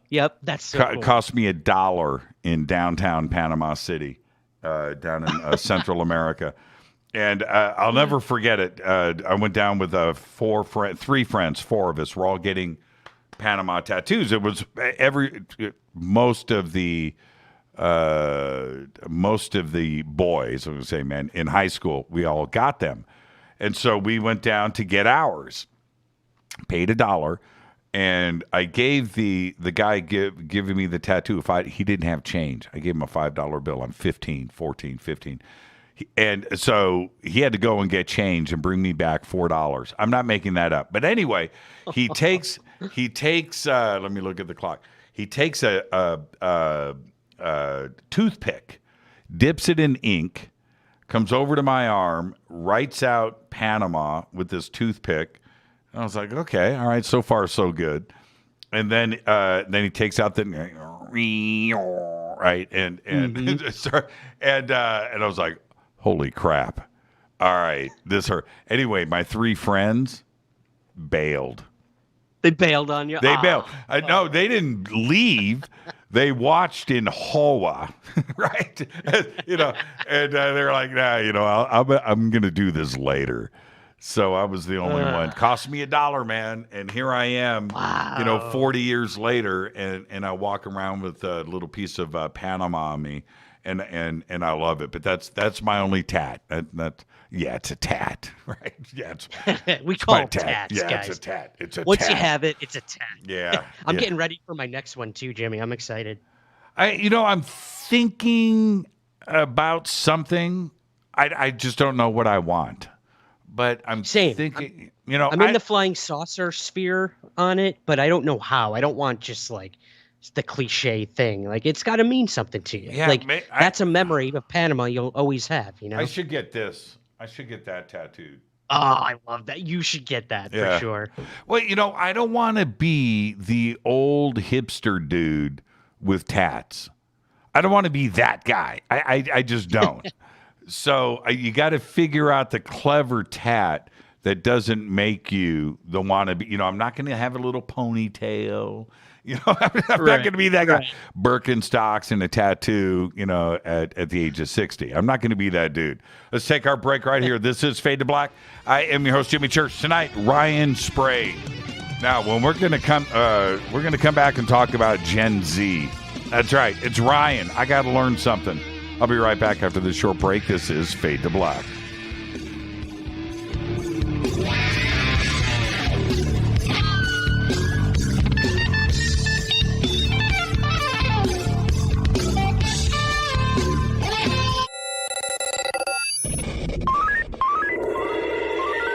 Way out here, we listen to Jimmy Church.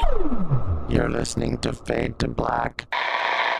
Always on the edge of the hottest alternative talk. Jimmy Church with Fade to Black. KGRARadio.com. ¿Qué tal, mis amigos? Yo soy Mario Carson, el tiburón, y los invito para que escuchen a mi buen amigo Jimmy Church Radio. ¡Claro que sí! Do you want to be an official Fadernaut? Of course you do. This is Jimmy Church of Fade to Black. Just go to our membership section at jimmychurchradio.com.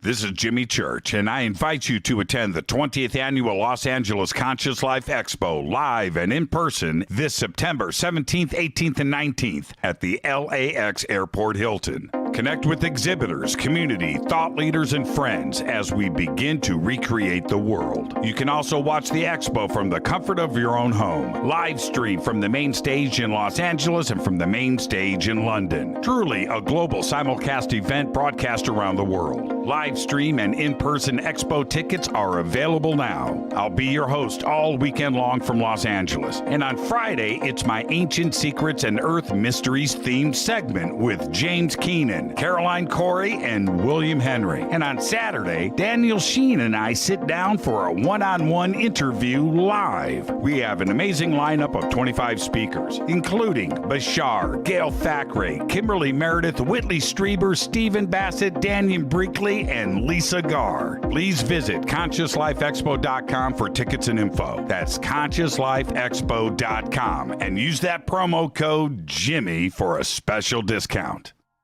Fadernauts. When you think about the future of our country and where we're headed, do you wonder about the food supply? I do. Disruptions in the food supply chain could be disastrous, and they usually occur with little warning.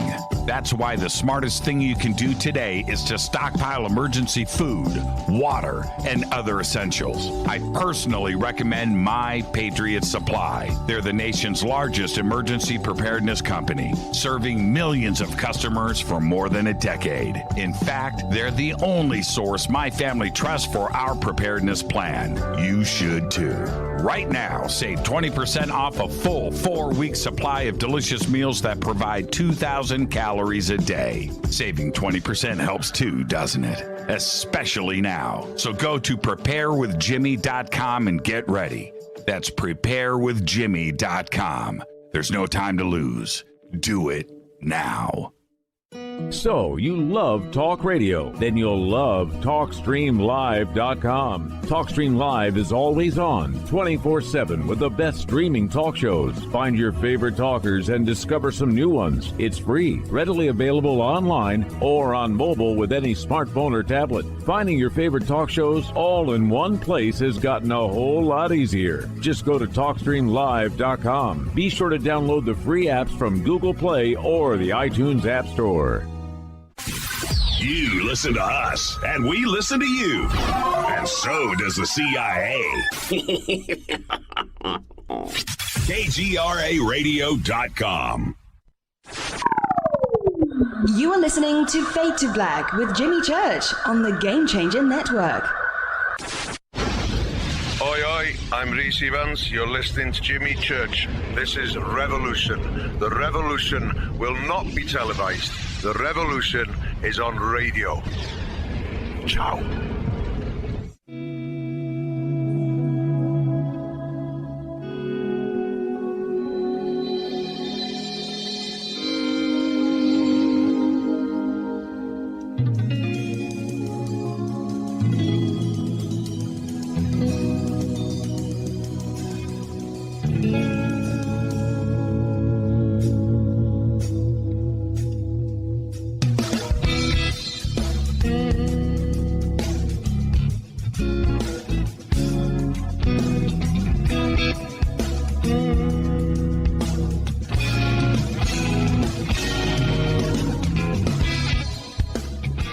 Welcome back, Fade to Black. I am your host, Jimmy Church. Tonight, Ryan Sprague. More with Ryan in just a bit. Right now, I want to talk to you about My Patriot Supply. You need to be prepared. Just go and do it. Whatever your situation is with your family. Right now, Ryan Ryan is a prepper. He's a prepper. He's going through it right now in New York, but he's prepared. He just showed me all of his food that he is cooking because he can't do anything right now. No, I'm kidding. But you need to be prepared. I'm prepared. I have got a garage full of stuff. I want you to visit My Patriot Supply, which is all easy to do. It is preppingwithjimmy.com. The links are below in the video description box. There are special sales that are going on right now. 1 month supply, 3 month supply, even a water purification system. Yeah. And I remember 2 years ago, you couldn't buy water in Los Angeles. You went to any store, it was done. What did I have to do? I had to get a water purification system. Go and get it right now from My Patriot Supply. You don't have to worry about water bottles. You don't have to do anything. Get a water purification system. We have that on the website. The link is below. There are banners over at jimmychurchradio.com. It's preppingwithjimmy.com. It is all simple to do. Get yourself prepared. My Patriot Supply. And let's get back to Ryan. Ryan, so check this out. I'm putting a new ceiling in the bunker tomorrow.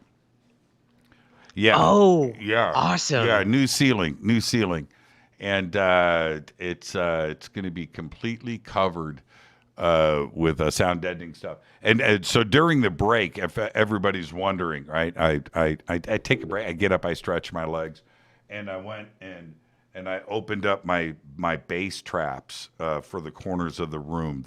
They're inflating right now, but I've got bass traps. Man, I'm just so psyched. I've just got an echo in here that I can't get rid of.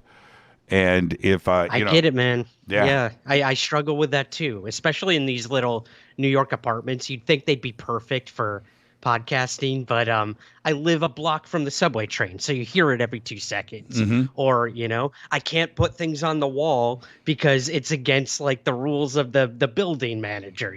So it's tough. So I'm happy you get to do that. The studio's looking great. Oh man, the studio's awesome. I mean, it is just. My daughter was here yesterday. She walks in. She said, "Oh my God." And she's taking pictures, sending them to her friends, and that was pretty cool. But yeah, tomorrow, the new ceiling, bass traps in the corner. And you know what? I'll get it all done, and it's not going to fix anything. That's just how it goes. It's still going to be here. At some point, it's going to be my imagination. I want to talk about Gen Z. And one of the points that I continuously make on the air. Look, I'm 58, okay? And I used to think that I was the young guy in ufology. And certainly going back, 20, 30 years that I've been doing this, there were all kinds of stories, and I read something in one of the national magazines about UFO conferences and how they're attended by these blue hairs and there's nobody young anymore and the ufology's dying out and the conferences, well, certainly none of that played out. But when I started going to conferences and speaking and things, what I did notice was that I was the old guy there. There was a whole bunch of youngsters running around, and it made me happy. Coming up to me and asking me questions, and they had this knowledge base, and I was, how do you know about that, right? Well, anyway, that is like you just said, you're the old guy now, right? You're the old guy. What do you make of? What do you make of the Gen Z generation, and are they, with disclosure, right, with the Tic Tacs, and now Lula Elizondo comes along, and this report's coming out, and for that younger generation, it felt to me that they may be getting ahead of their skis a little bit here, that they may be expecting instant gratification that they get from YouTube, that they get from Instagram, that they get from TikTok, right? And this instantaneous world, Amazon delivering stuff the next day, right? And a million channels, that they may be in for a little bit of a disappointment. And I want to know if I have that wrong. Do they understand that this is a marathon and it's not a race? And disclosure wasn't going to happen when the UAP task force report came out? I think for the most part they do. And, I think, and you hit the nail on the head. It's the internet, Jimmy. Like I was just on the cusp of becoming like a UFO aficionado when AOL was around and stuff like that. So I was getting in right on the ground floor when you had the chat forums and all that stuff going on. And now we live in an age where you can have instant access to any information you want within a second. And the Gen Zers, they know how to do that. They know where to go. They know how to do it inherently. It's like built into their DNA since birth. Mm-hmm. And I think we don't give them enough credit sometimes. You'll say they're too busy on their phones or on their apps. They're not reading books. They're not doing this or that. And I don't necessarily think that's true. I honestly don't. That being said, once this whole New York Times story broke and I can be honest, this UFO Twitter thing became an actual thing that became pretty damn big and is still growing. You did see an explosion of newer people coming into the conversation and excited about it. And look, I was already getting burnt out. And I, like I said, I'm not the young gun anymore, but I was at one point. And it's so good to see people younger than me being so excited about this topic. Because look, there's a reason you and I do this. It is a profound mystery that could change humanity forever. And I think we are honestly on a path to finding some of those answers. When it comes to disclosure, that's a whole other story. You're right. It's a marathon. It's gradual. It's a process. The younger people, they want everything right now. They want it at their fingertips. And I think it's good when we can have those conversations, whether it's someone from the old guard, quote unquote, telling someone new, like, just, be patient. Be patient. It'll come. Just look into this. Look into this. Or you'll see someone on Twitter bringing up, whoa, did you guys know that a UFO was seen over O'Hare Airport in 2006? This is insane. And the older people say, yep, we've been there already. We've discussed it. We've moved on. They haven't. They're discovering this for the first time ever. And, every generation thinks they're the first to, make these grand discoveries or revelations. That's just how the world works. So let them have it. Let them have those moments that we had, those epiphanies, those revelations of, wow, like there's something to this UFO thing. So, every time I see someone bring up a case that's already been debunked or this or that, I've made it a mission to not shame them or be like, that's a hoax. You should know that by now. No, just let them figure it out. Let them fail themselves or they won't learn from it. So I have hope. I'm excited. There's amazing younger people who are really tech savvy, are very smart, and they have the luxury of just knowing life exists out there somewhere. Even for my generation, that wasn't like a given. And I know for you and for many others out there, like these were conversations, these were huge debates. And now you talk to any scientist and they say, yeah, mathematically, it's got to be out there. There's just no way it can't be. And these Generation Xers and even the younger people, they already know that. That again, it's inherently built into them that that's a possibility. Whether it's come here or not is a debate we will continue to have until disclosure happens. How do we keep that your generation and the younger? Look, if somebody was born after 1995, that means they're 26 years old today. So you're right. They were born into the internet. It was part of their lives from the word go. We were introduced to the internet, and there's a different way of looking at it. But how do we keep your attention focused? To keep your eye on the prize and not, oh, okay, this didn't happen. It's time to move on, right? And move on to a new subject. How do we keep them focused? I think it really comes down to just having the conversations.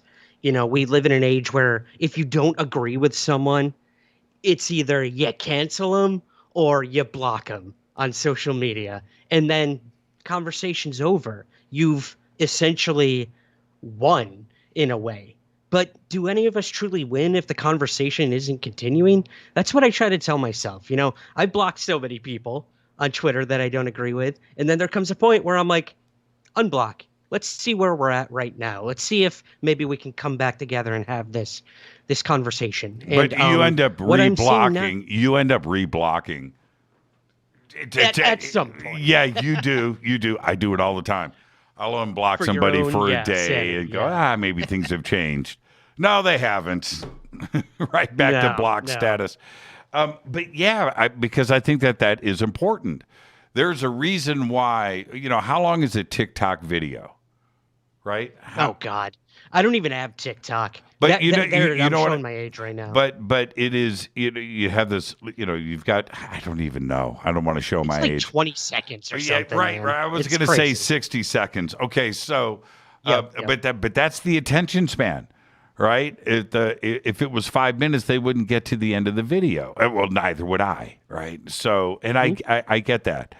The fixation on instantaneous, whatever it is, satisfaction, what is going on chemically, where they need that fix, right? If the UAPTF report didn't have it, and TTSA is no longer around, and how do we reintroduce? How do we keep them? And I think it's a very important point, one that our generation. We understand the long haul. We get it. We do. We've been through this too many times.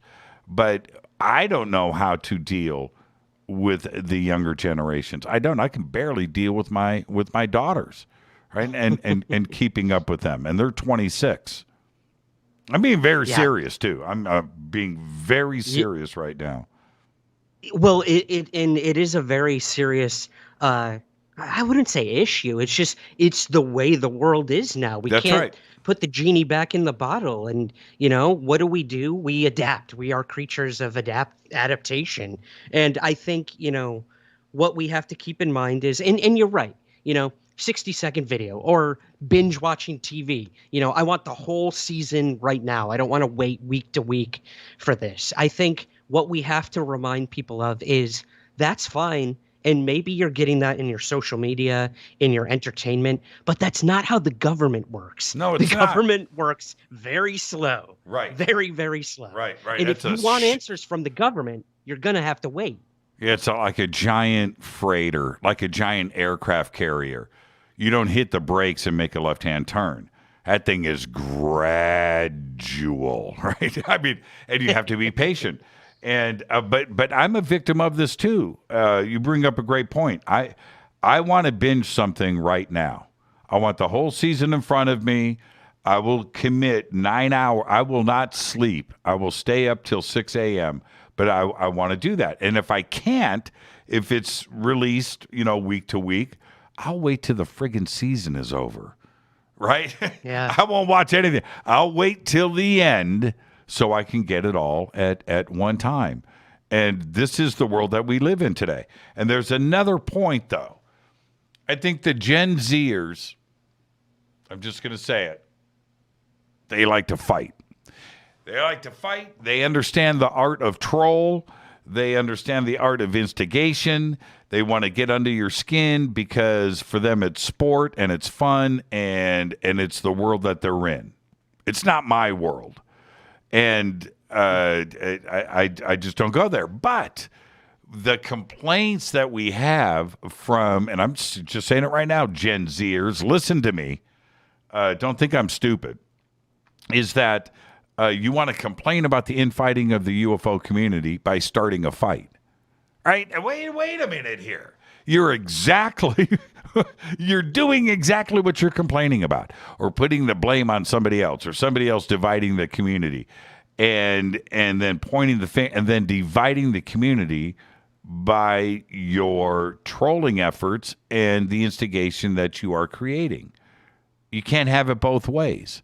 And again, I'm 58. Am I completely off base here? I'm not, am I?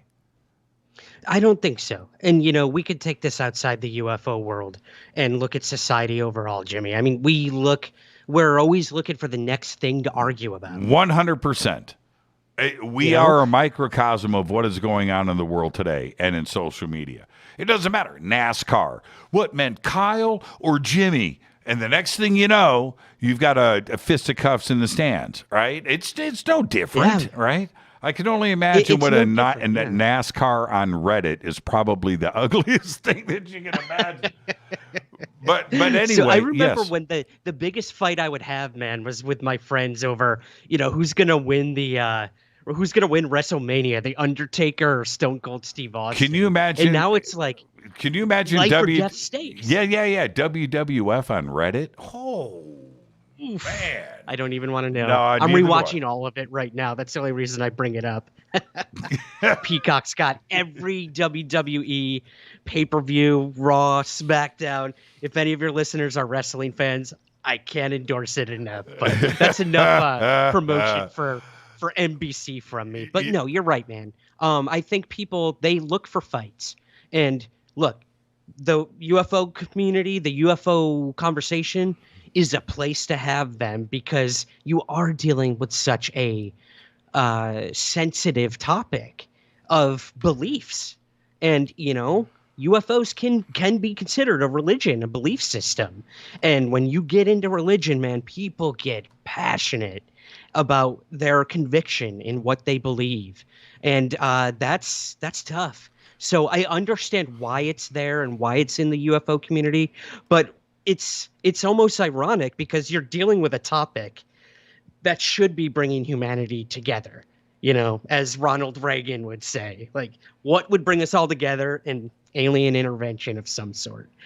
So I just hope, and I know that while I might not have the same political beliefs as somebody else or whatnot, that we can come together on this topic. And we do, whether I'm red, blue, in between, I can have a conversation with someone on the other side of the aisle about UFOs, about these things, and maybe even about politics eventually. But for now, UFOs are that glue that are sort of keeping us together. So all I can say is to anyone out there, don't go looking for a fight. Look for a conversation. Look for something you can learn. You're not going to learn anything from a fight. You're both going to come out, what do they say? Nobody wins in a headbutt. Like, you're both going to leave dizzy and knocked out. That's a great point. And it's so funny. I quit taking the bait a while ago, but it's just so funny. You'll see this tweet. So Jimmy, with UFOs, man, silver or gold? Oh, that's innocent enough. Gold. See, that's what I'm on about. And then an immediate attack. Jimmy Church said gold. And on his last show, it was silver. And he brought somebody on the show talking about silver. That's it. He's trying to divide. I'm like, wait a minute. And I watch these things and I'm just like, how did we get here? What does even any of this matter? But they're looking for that. It's really fun. Okay, so Wendy, thank you so much for this. Just popped up in Twitter. You can do 3-minute videos now on TikTok.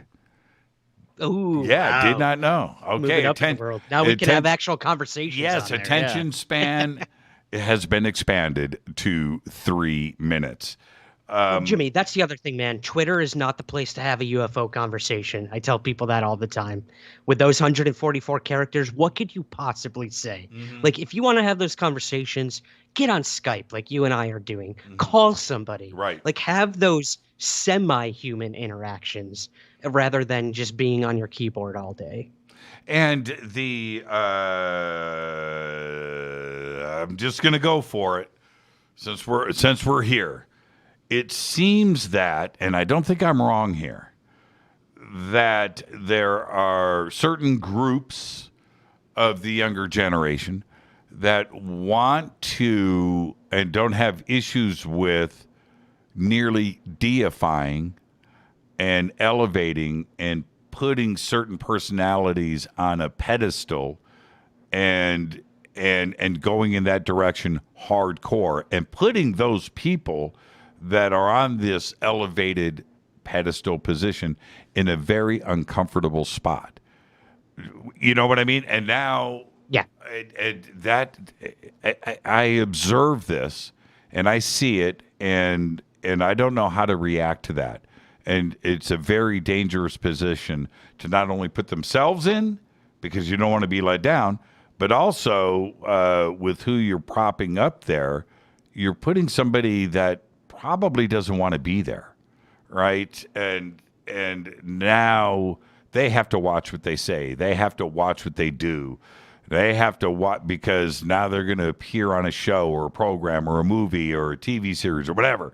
And then they have to stop and think about, you know what I mean? And this is a weird trend going on in the UFO community. It is. And, again, history always repeats itself. We've had these idols around in the UFO community for a long time. They come and go. But you're right. I think, and you and I have had individuals on our shows who we respect and who we have really good conversations with. But the minute you question them, there's a fraction of people on the internet who will completely vilify you for saying not even saying a bad thing about them, but having a criticism of something they might say or a question of something they might say. I mean, I remember a few weeks ago, I put out one innocent question about something that Mr. Elizondo brought forward. And my God, it was like I, went to his house and killed his dog and, talked bad about his family or something. I was asking a question about something he brought up. So I think you're right. This happens everywhere. Again, we tend to criticize the UFO community because we're in it, but this happens everywhere. In every sort of community, you have these issues with people getting put up on pedestals that the minute there's a chink in the armor, it's going to there's going to be a war over it. Or we want to see our idols fall. Look at celebrityism in Hollywood. We make these people out to be perfect embodiments of humanity, but we also want to see them get canceled, fall back down to the bottom. You want to see them get canceled. You want to see them voted off the island, right? Exactly, man. It's really a funny. I don't want to see Elizondo fail. I think he's a nice guy, and he's done a lot for this community and whatnot. But I, of course, am going to question something that came from someone within the intelligence community whose job it was to essentially, I don't want to say lie, but to spin things a certain way. Counterintelligence, that was his job. So, I think people need to give you leeway when you simply ask a question of somebody. For sure. The whole situation is comical to me. When now I'm critical of everything. Of everything. I don't care. I'm critical of everything, and I'm cranky and I'm old, and I observe. And if I don't dig it, or if there's something I'm questioning, I verbalize it, and that's it. And Lou Elizondo, all of TTSA. Just one thing that I was critical. I'm critical of everything. I took a lot of observing to the air of Elizondo. I did that. He knew that. And when him and I set up the show, I have no issues with Lou. I don't. But anyway, it was so funny because when I announced Lou coming on the show, and I'm watching Twitter blow up and everybody else and Reddit and the emails that were coming in, and Lou is going to slap Jimmy around. Jimmy's going to set Lou straight. Jimmy, everybody's taking sides. Lou and I, on the other hand, were on the phone. I remember like it was yesterday. Lou, they're expecting a war. Well, they ain't going to get it. Ask me whatever you want, man. Let's. It's about time we finally got this done. But this is one show of many, and we were laughing in the background about what was going on in the social media world. It was funny to us, and to this day, Lou and I laugh on the phone about what is going on in the drama. We do. Everybody's losing sight of the bigger picture here, right? That's it. Lou's been critical of me. I've been critical of him. That's great. You know what? We've done a lot of stuff together, and we're chasing answers, right? That's it. That's it. Yeah. And it just upsets And you know what? people. And that's not easy, you know? Like, I'm sure you and I don't agree on certain aspects of the UFO topic. No, I either, I think Anne Boleyn sucks, by the way. Exactly, man. Now I'm going to cancel you. We're going to cancel Amberlin, too. Right. That's a great bet. Look, like, again, you can have a conversation with the guy. Just because you might not, might be critical of him doesn't mean you can't have a conversation. And I remember that. I remember, you were very critical when TTSA first came around, as you should be, as anyone should have been. And when you had him on your show, everyone's like, well, look at what Jimmy said a year ago about them. It's like, who cares what he said a year about? And I stand That's by. what it does. It changes your mind. I stand by everything that I said. Right? It's causing people to think. That's it. We're already past the commercial break. Let's get it in right now. Let's get it in. See, that's what happens. Ryan Sprague stepping all over Fade to Black. That's what he does. Interrupting the flow. This is Fade to Black. More with Ryan after this short break. Stay with us.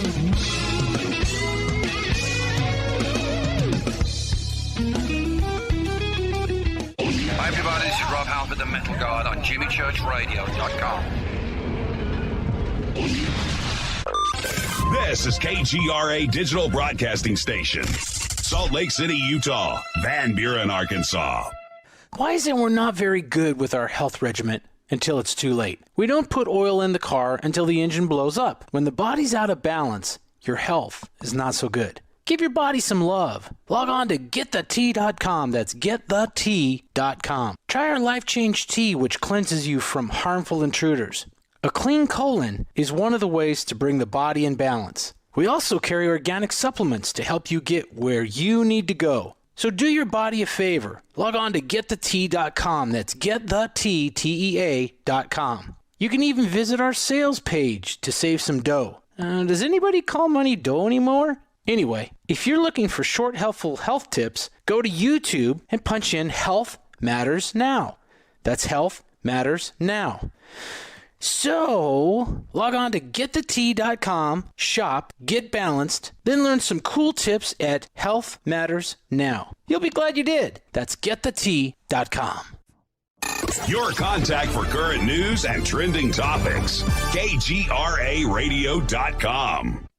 This is Jimmy Church of Fade to Black, and I only drink Fade to Black blend coffee from River Moon. Just click on the River Moon Coffee banner at jimmychurchradio.com. Promo code F2B Blend. This is the only way forward. This is Fade to Black. Make contact. KGRARadio.com.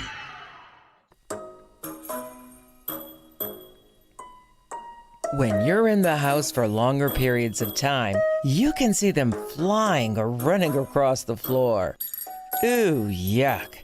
They're unhealthy, gross, and disgusting. Bugs. I loathe bugs. We keep a clean home, but occasionally bugs show up. Well, I found something that is tougher than bugs. Orange Guard. On contact, it kills hidden bugs, including ants, roaches, and fleas. Plus, Orange Guard is a residual repellent. All of the ingredients of Orange Guard are on the FDA generally recognized as safe list. Orange Guard may be used around food, humans, and pets. It comes with a 30-day money-back guarantee. Orange Guard, available at orangeguard.com, Whole Foods, and Ace Hardware. Gold loves chaos. uncertainty, and disarray. History shows us what gold does when people aren't sure about the government, the stock market, their jobs, or their retirement savings. Our national debt is skyrocketing. Gold and other precious metals are a defense measure against inflation and a stock market that might take years to recover. So what can you do right now to protect yourself? Call United Gold Group. We offer gold and other precious metals delivered securely within 72 hours. Are you worried about the stock market? We can also help you set up a real gold or silver IRA or a 401k. Safe and secure. United Gold Group makes gold ownership affordable. Call now and get up to $2,500 in free gold or silver with a qualified IRA. Call 800-753-8534. That's 800-753-8534 or visit UnitedGoldGroup.com.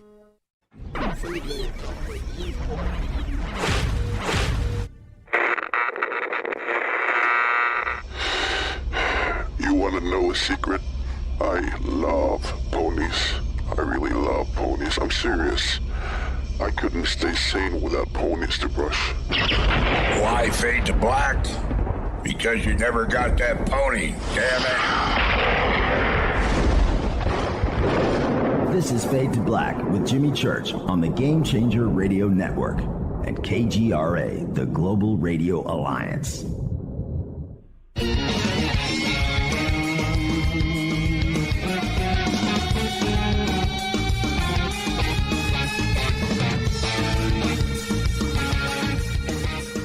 Welcome back, Fade to Black. I am your host, Jimmy Church. Tonight, Ryan Sprague is here. And Ryan, I spaced it. And we got to give away tickets to the movie premiere this week. So I got to take some phone calls. 747-228-2051. Ryan Sprague is our guest. And if you live in Los Angeles and you want to come to the Pasadena Film Festival and see our worldwide premiere on September 11th of our new film, it is called Extraordinary, The Revelations, give me a call. I've got 2 tickets I'm giving away to 2 different callers. 747-228-2051. Got to live in Los Angeles. Well, Palm Springs. But you've got to come to the film festival. All right? Don't call in, get the tickets, and not show up. That ain't going to be... that'll be the last phone call you ever make to Fade to Black. 747-228-2051. And now if you want to talk to Ryan, you can call in too as well, of course. 747-228-2051. It is it's Thursday night, normally Fader night around here. We had to cancel Fader night because that's what a Gen Zer would do. Oh, I just got a text from Christina. Take it easy on the Gen Zers, man. They're sensitive, man. Now she's texting me. The YouTube cam is off. Christina, are you trying to weasel your way into producing this show? Are you in the YouTube chat?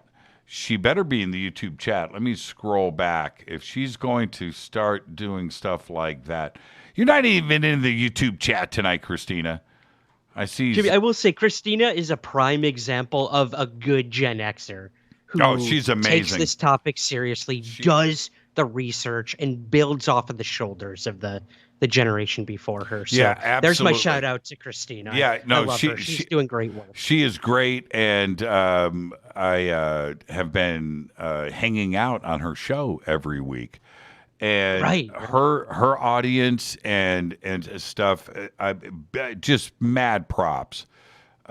She has really, really built something, and it's just cool. I love it. I love hanging out, and I realize I'm the old guy in the room, and I always thought about that. When you're 21 and you're at the club, and you're with your friends, and you see the old dude come in. And everybody's talking, man, look at the old dude. There's an old dude in here. I'm that guy now, right? I'm that guy.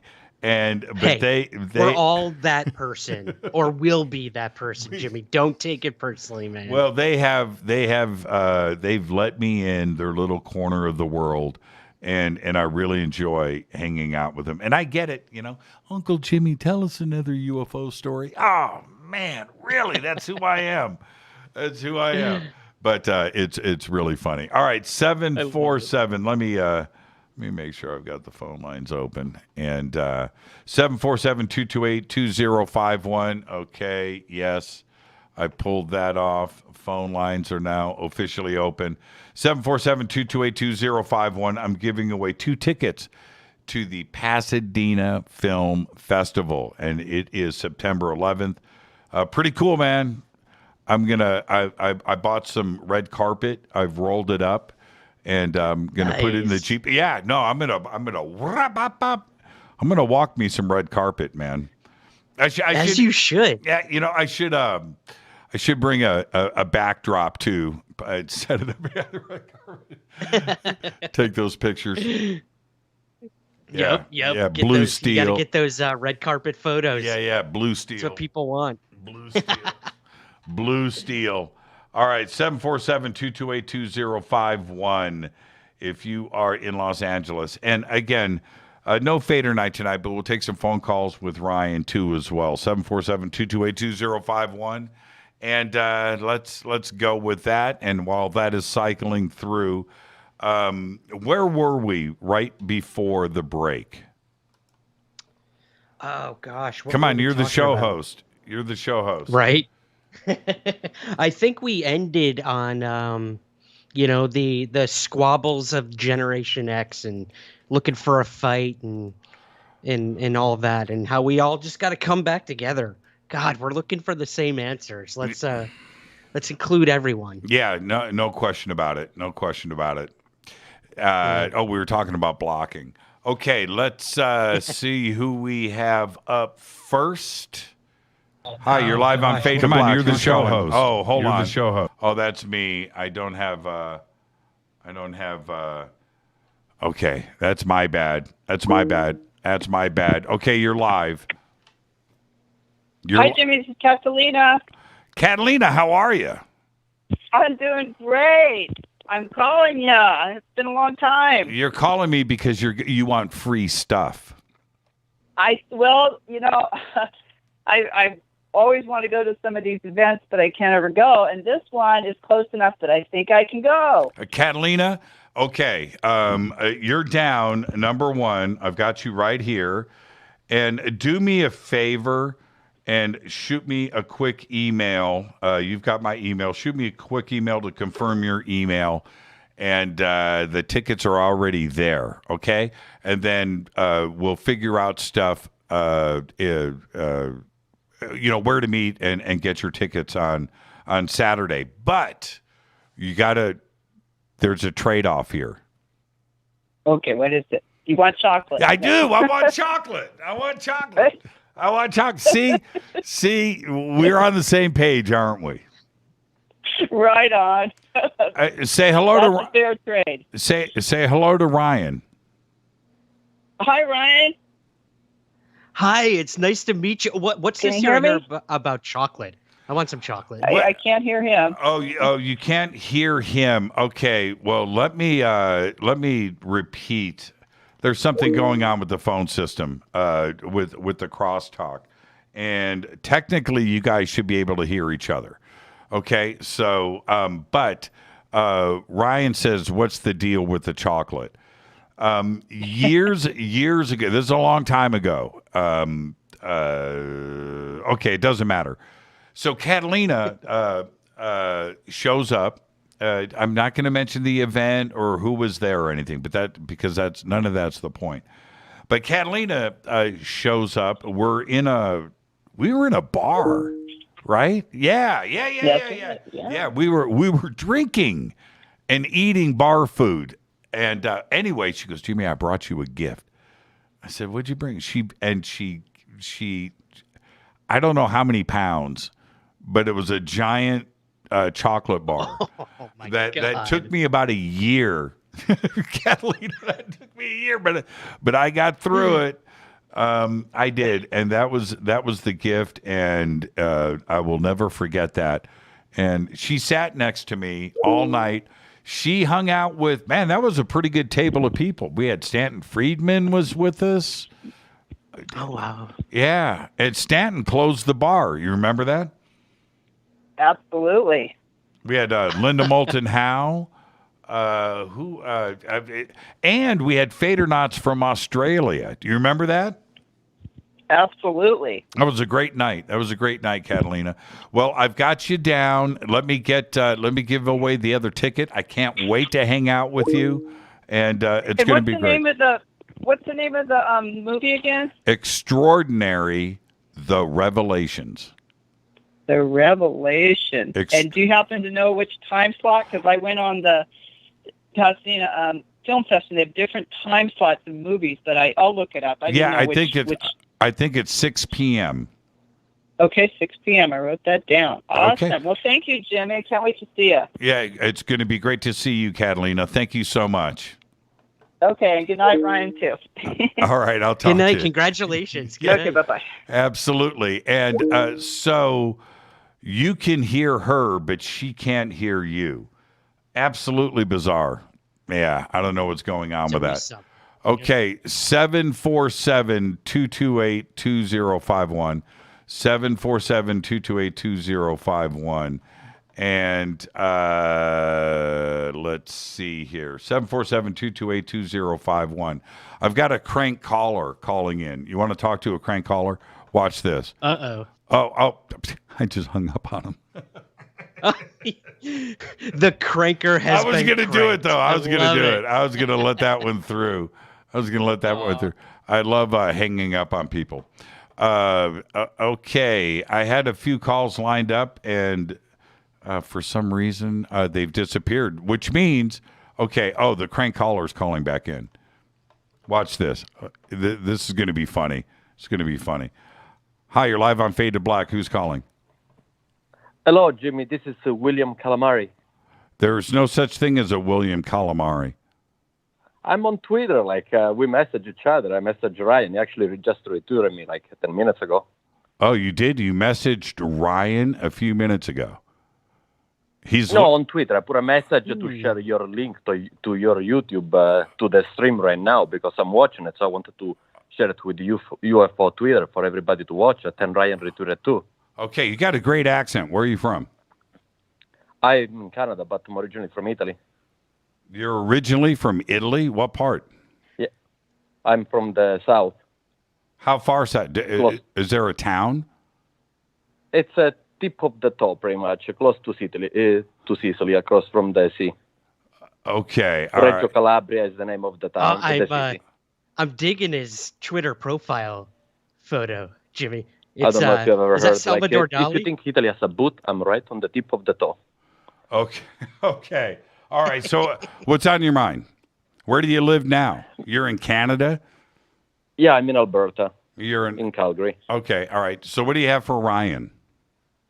No, I was listening to the conversation that Ryan was discussing about Anjali and what could go wrong about let her talk and let her say whatever she wants. But I see a lot of people that get influenced in a negative way and they get derailed.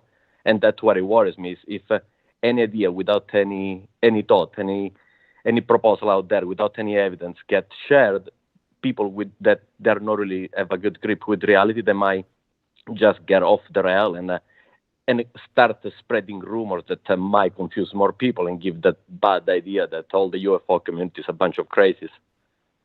And Ryan, you sorry, I had to sneeze and I hit the cough button. He can't hear you, but you can hear him. So you were listening to his point. So what do you think about that with the UFO Twitter and spreading rumors? Yeah, no, that is a very valid concern, and I'm glad he brings that up. I mean, I struggle every day, Jimmy, when I go to conferences or whatnot, and speak to experiencers and work with them and talk with them. And maybe there are some people there who might be mentally unstable or fantasy prone. And you always have that struggle in this field of, am I enabling this? And should I be spreading this? And, it's not an easy sort of part of this field to navigate. So when it comes to a situation like this, I completely understand. Like, if this is what gets out there, let's say CNN picks up the Anjali story, it might not look too good for the rest of the UFO community. So that is a valid concern. But like I said, there's a timetable for this. So let's see what happens. If it doesn't happen, we'll most likely never hear from her again, or she'll pop back up in, 5 years, like a lot of people do in this field, and have a whole new story to tell. And again, I'm not saying that is what this individual is doing, but it is a possibility. So the concern of spreading misinformation or disinformation is a valid concern. So I do agree with the caller on that. I do. But all I can say is, it's just a story until she brings the evidence to us. So let's just wait and see what happens. It's all we can do. We can't stop her. We can. Yeah. And thank you for that. And thank you for the call. That's a really good point. Enjoy the rest of your night. Thank you very much. Great show, both of you guys. Yeah. Thank you, man. Really appreciate it. The enabling part, I think what everybody should always be aware of, and it doesn't matter with Anjali or anything else, is using a good amount of discernment. You have to do that inside of yourself. If there is something that bothers you, right, and there's something inside of you that is saying, you know what, before you click that share button, right, you need to rethink. Well, yeah, that goes with anything. And with all of the, man, if we think about the last 4 years, 5 years of fake news and rumors and conspiracies and things that have been generated and shared and videos, nobody used discernment, right? That was reckless abandon and the separation and the things that happened out there in social media outside of the UFO community. That should be a lesson learned, to everybody right there about what and what not to do with sharing, spreading rumors, making stuff up for sport, and sharing that as a truth. No, you can't do that stuff. You need to practice discernment. I always say it's the other big D. Let's go back to the phones. Hi, you're live on Fade to Black. Who's calling? You're live. Hey, Jimmy. Yes. This is Wild Willie from Alabama. You remember me? I do not, Wild Willie, but how you doing? Well, I'm doing okay. Look, I'm the guy that had the sighting of the triangular UFO as I was on my way to work one night, and it went over me very slowly, and it had no sound. And I called you and talked about it. As I lived up in the middle of Alabama, well, I've moved back up here now. Okay. But this is not a crank call, okay? I just want to call you and tell you that I'm still out there, and I'm glad you're still out there. Yeah, right on, Willie. Right on. Did you have anything for Ryan tonight? I'm sorry? Say again? Ryan. He's our guest. All right. Oh, no. For some reason You didn't listen to the show. You just felt compelled to say, hey, Jimmy, it's Willie. What's up, man? I'm just checking in. Oh, okay. Sorry about that. I'm old, man. I'm 74 years old. Y'all talking about being old and the young ones, you got no idea. Yeah. You just wait a little bit, you'll know what old is. Yeah, I know. I'm right behind you, though, Willie. Don't even think I don't understand. I'm right there. Yeah. I'm looking at 74 right down the barrel, man. Willie, enjoy listen, at the same spot in the road where I saw the UFO, I also later on saw a cryptid that ran across the road in front of me. It looked like a huge dog, but it had like a wolf's mane. And I talked to you about it a couple of times.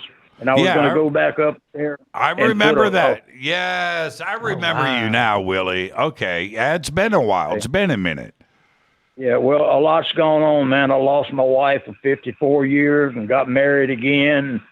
So, a lot more water goes under the bridge. But I tend to go back up there. It's not far from where a friend of mine lives and do some more looking around. I actually think there's a portal that is north of the highway. And because both of these things came from there and were headed south. And the cryptid, when it went across the road, man, it just turned its head and looked at me and then looked back and kept on going. And I'm glad because it scared me.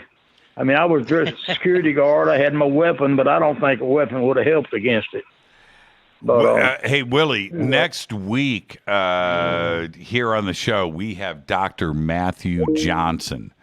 And you're not going to want to miss that show. You got to listen and check out what Matthew has to say. He's right in your side of the fence when it comes to this stuff. Okay, so don't miss that show. I got to get to a commercial break, Willie. Thank you so much for checking in. It's great to hear your voice. I remember everything now. The black triangle and the black thing running across the street in front of you. I remember all of that. Willie, enjoy your weekend. This is my Friday, and thank you for the phone call, man. I really appreciate it. And with that, I got to give away one more ticket, man. I got to give away one more ticket. Let's see if I can do it right here. Man, the calls are flooding in. You need to be in L.A.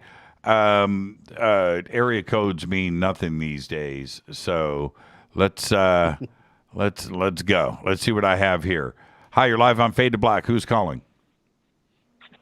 Hey, this is from New England. New England. I'm trying to give away a ticket to the Pasadena Film Festival. Yeah.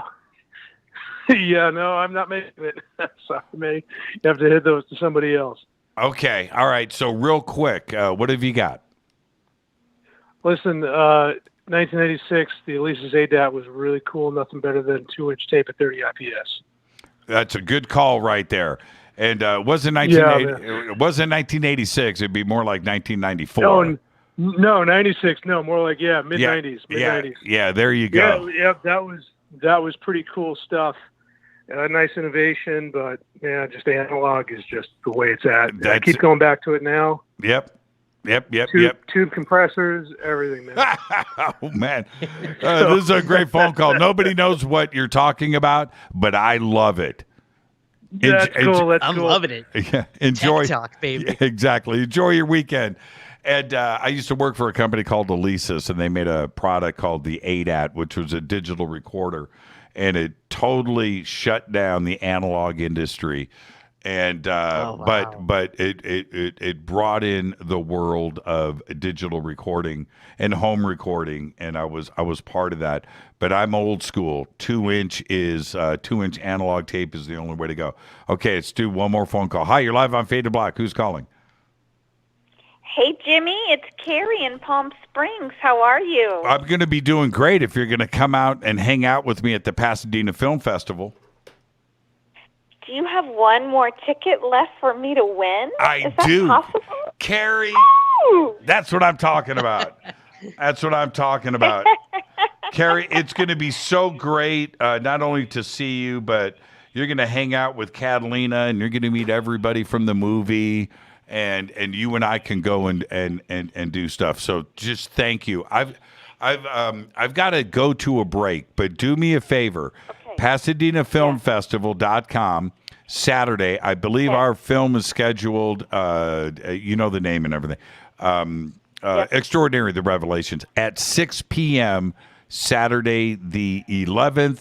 The ticket is yours. There you go. And I cannot wait to see you, my friend. I can't wait. Thank you so much. I'm so excited. I love films. I know. And you're going to love this film. You know what? You know what's funny? You listen to Fade to Black enough, and then you're going to watch this film and have my narration in your ear for 2 hours. I'm so excited. I can't wait. Thank you so much. Nails on a chalkboard, Carrie. Nails on a chalkboard. But I'll see you Saturday, September 11th. Thank you so much. Thank you. Say good night to Ryan. Good night, Ryan. You're the best. We love you. Thank you. Congratulations. If she can hear me. Yeah, I think she can. Thank you, Carrie, and enjoy your weekend. Shoot me an email, okay? Okay. Thanks, Jimmy. Fade to Black. Fade to Black. Carrie in Palm Springs. So I got Carrie and Catalina coming. Congratulations to the both of you. coming out to the film festival. You guys are going to enjoy the film, and it's going to be great hanging out with you. And Brad and Michelle, Brad, my photographer, is going to be there. And so we'll be able to take some pictures together and everything else. I'm going to take a break. Ryan, you want to hang out? You want to continue? What have you got to do tomorrow? What do I got tomorrow? Saturday? I'm doing some stuff later in the day. Let's do it, man. Well, tomorrow's Friday, but that's okay. My gosh, I'm looking at my clock here. It's Friday already. It's 12:28 a.m. I forgot I was on the East Coast. I forgot where I was. I love it. Overtime is next with Ryan Sprague. Look, that's what happens when you get canceled on Monday. Now he's got more to say. We'll do all of that when we come back. This is Fade to Black. I'm your host, Jimmy Church. Stay with us.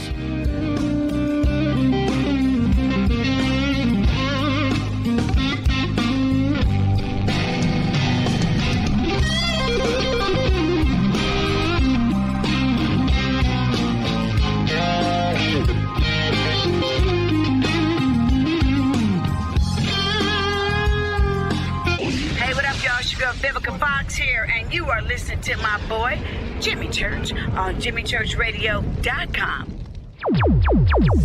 Despite popular opinion, reading a book will not make you smarter.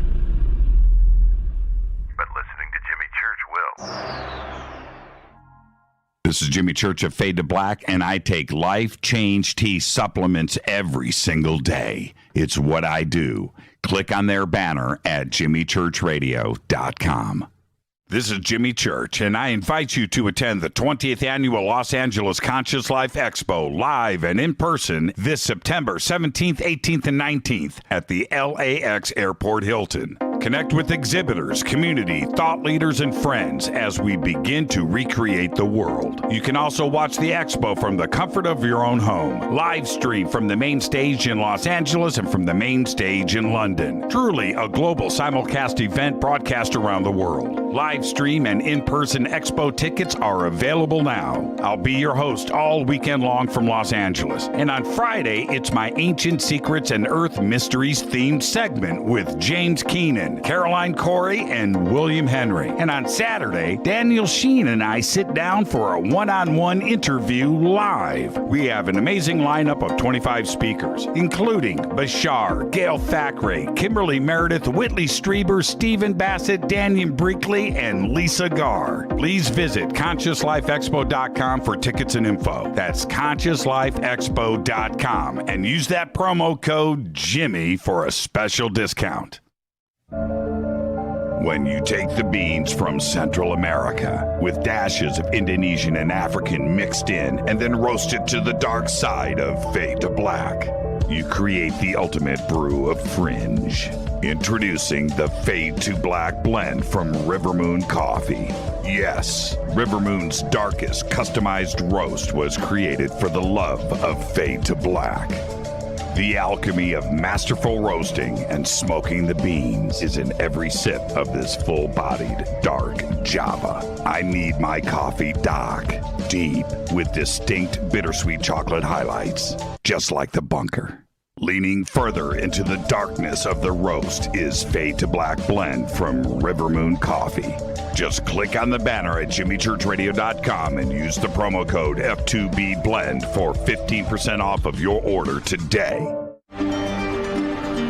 This is Billy Carson with ForbiddenKnowledge.tv. Forbidden Knowledge TV has just reached its 1-year anniversary. That's right, 1 year. And as a show of appreciation, we are giving all new subscribers a free 30-day trial of ForbiddenKnowledge.tv. That's 30 days to binge watch thousands of movies, documentaries, conferences, workshops, lectures, yoga classes, meditation courses, and so much more. So log on to ForbiddenKnowledge.tv from your computer or mobile device, or get the Forbidden Knowledge TV app on Apple TV, Roku, Amazon, iTunes, or Google Play today, and use coupon code 30daysfree. That's coupon code 30daysfree on ForbiddenKnowledge.tv today.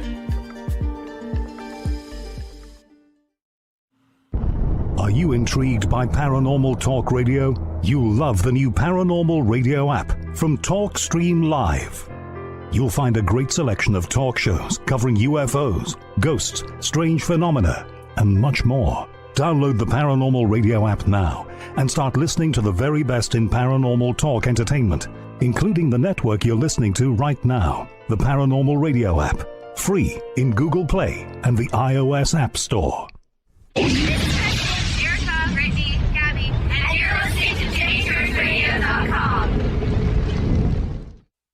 It's not a lifestyle we chose. We were born this way. KGRARadio.com.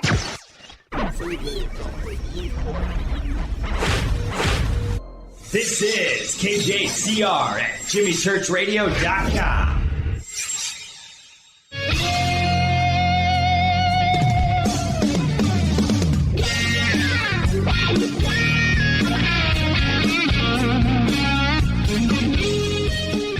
All right, welcome back. Fade to Black.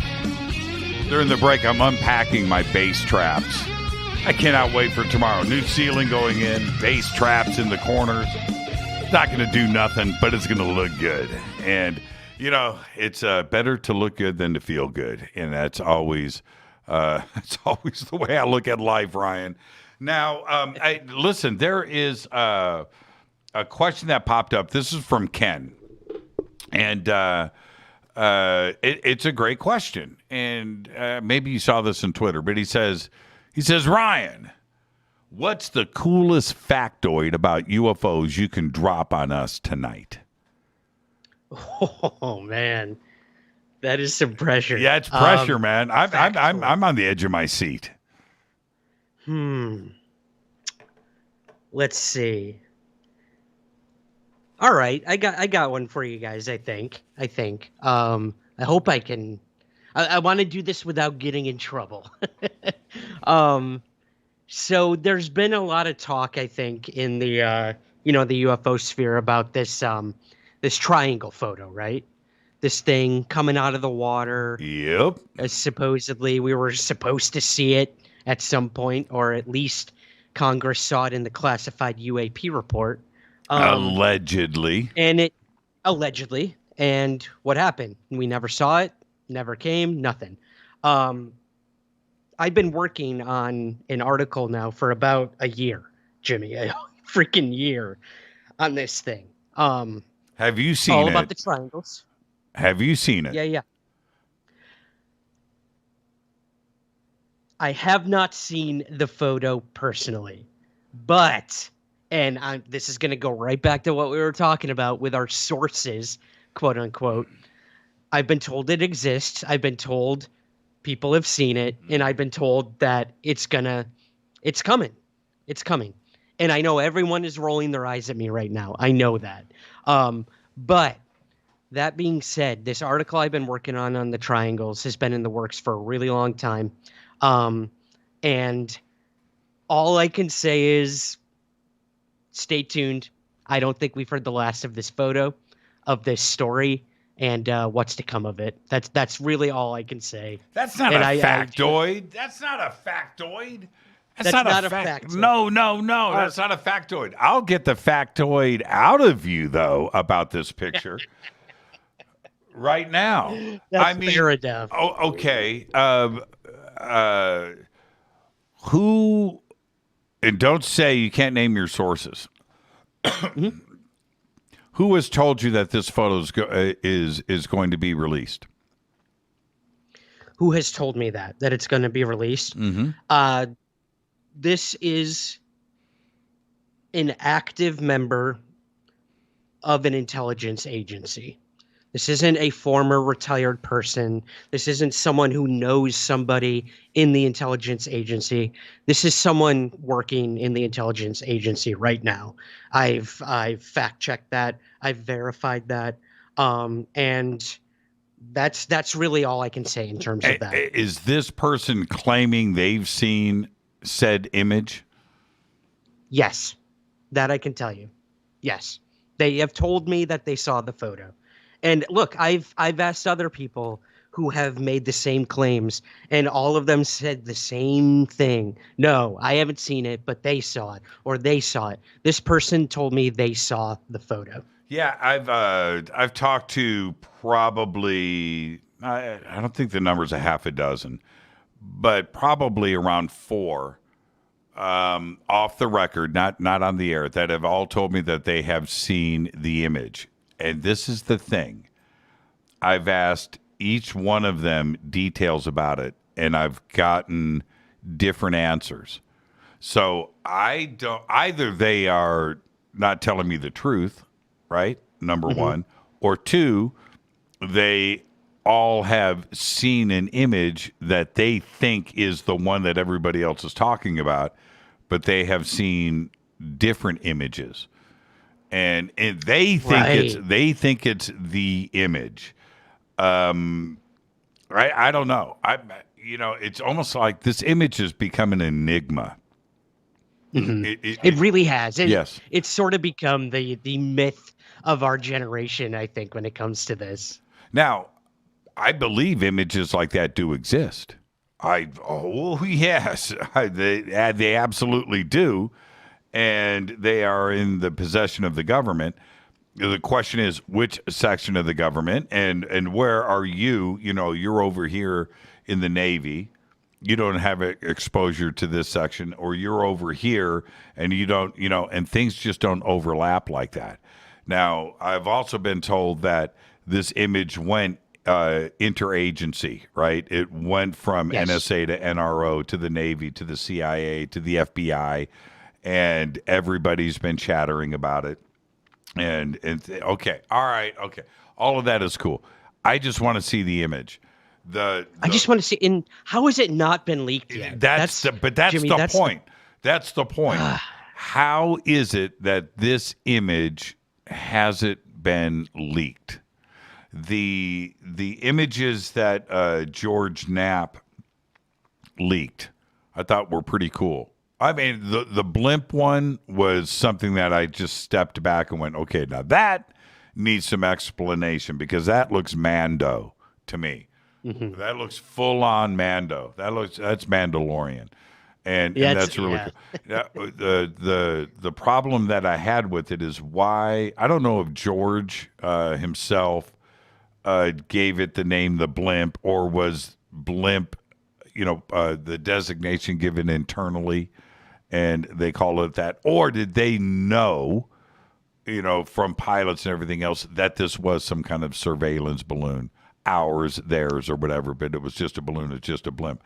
That would really bum me out, because that thing looked alien to me, and it was a really great image, but it got leaked, and that's a cool image that's unexplainable. Why is this elusive triangle image not leaked? I don't get it, because there was a leaky faucet there, man. There's a lot of stuff that, and the other thing. The images that George leaked, and those videos of the flying toasters, right, from Corbell, those got leaked, and allegedly they were a part of the UAP task force report early on, and then Susan Gao of the Department of Defense, she comes out and says, I can tell you that the images were part of the UAP Task Force report. Nothing in the UAP Task Force report referred to images, referred to videos, referred to this. That wasn't in. So how was it part of the report? And that I found straight. I wanted reference, right? I wanted to know what this blimp was, and was it identified, and how was it a part of this report? And then. To me, Ryan, I know I'm rambling, and I've got a call on hold that I want to take. But is this, why didn't anybody on the Senate Intelligence Committee, why didn't anybody from ODNI and anybody from the Department of Defense say, hey, who was leaking these videos? This is a classified report, and you're leaking videos out there. And there was no concern. Is that against the law? I don't know if it is, but certainly nobody raised the question. And I'm wondering, do you think that they didn't raise an issue because they knew that these videos and these images didn't show anything, right? That they weren't ET? Yeah. That's where I run into a lot of questions with, and this isn't to disparage George Knapp or Jeremy Corbell. They made some big ripples in the past few months and got some interesting stuff out there. But I do wonder, okay, fine. These videos were given to you. These were part of the briefing or the report. But are they explained? We don't know if what we're seeing in the photos Knapp brought forward or the debrief or Jeremy Corbell, if these actually have already been explained. And maybe that's why they allowed these things to get out to the public. And maybe that's why Susan Goff was, within hours of being asked, are these legitimate Pentagon, ODNI videos or whatnot. Mm-hmm. And they said yes. Whereas when it came to the Tic Tac, the gimbal, God, it took them 6 months to come forward and be like, yes, those are official. Yes, we're officially releasing those. It does truly make you wonder, were these kind of the ones that were explained? And these were the ones that they were testing, the task force with, like, look at this. What do you think it is? Right. And, so that is a possibility. Were these kind of the scraps that they let get out to people? And again, that is nothing against Knapp and Corbell, because if I were given those things, I'd put them out there too. And I know at least one of them that Corbell was in possession of, they didn't even know about. The Pentagon didn't even know about, and they put it out there before the Pentagon even knew about it. So I don't know, Jimmy. It's interesting, but to me, it just says, there's probably more out there, and these are the ones that they allowed us to see. And what's in that classified briefing? Like you said, we got a 7-page preliminary assessment with not a single case referenced in there, and nothing. We got nothing. But what did that classified briefing and that classified report say? That's what I want to know. The elusive black triangle. I mean, is it what it's supposed to be? Right? I mean, there's been so much built up, and let's say it does get leaked, and we just go, what? That we were freaked out over this? It doesn't show anything. I hope it's not that. I hope it's, oh, holy crap. All right, we've got something here. So we shall see. And then we have the 23-minute video. Exactly. Yeah. And who's to say, even if that did come out, everyone, it's never going to be enough for people. Doesn't matter how clear the photo is, how long the video is. It's never going to be enough. Half the people are going to say it was faked. The other are going to say this and that. So is it even worth it at that point? I don't know, but I can tell you this. If it comes out, I'm gonna watch it, and I'm gonna dig into it for sure. Let's go to the phones. Hi, you're live on Fade to Black. Who's calling? Hey guys, it's Eric, the Awakening Man. Oh, Ryan Sprague's biggest fan. There you go. All right. How you doing, Eric? Love that name, The Awakening Man. I'm doing okay. I'm not going to be able to hear Ryan, but I do want to ask him a couple old school questions, and maybe I'll just listen on YouTube. I'll just mute myself. But so I'm curious. You had an Italian caller call in earlier.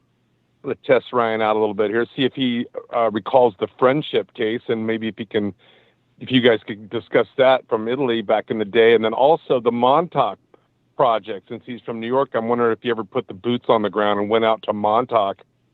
And last, if you guys want to throw this in, there are forests in New York and there are Bigfoot in New York. Does Ryan know that? Ryan is Bigfoot. A lot of people don't know that. Okay, so we have Montauk, friendship, and Bigfoot. All right, Eric, I'll let you go ahead and sign off, and I'll make sure that and you can listen to it. I'll figure out the phones later, but I'll get answers to everything. Enjoy your night, my man. All right, guys. Talk to you later. Bye. And that's my fault for not muting. Oh, somebody just complained. The bunker cam is off. Look, man, I'm having fun. It's Thursday night. Anyway, okay. Do you remember the friendship case out of Italy? Is this the one that happened with the sporting event? No, the mass UFO sighting? No. That's a whole nother show.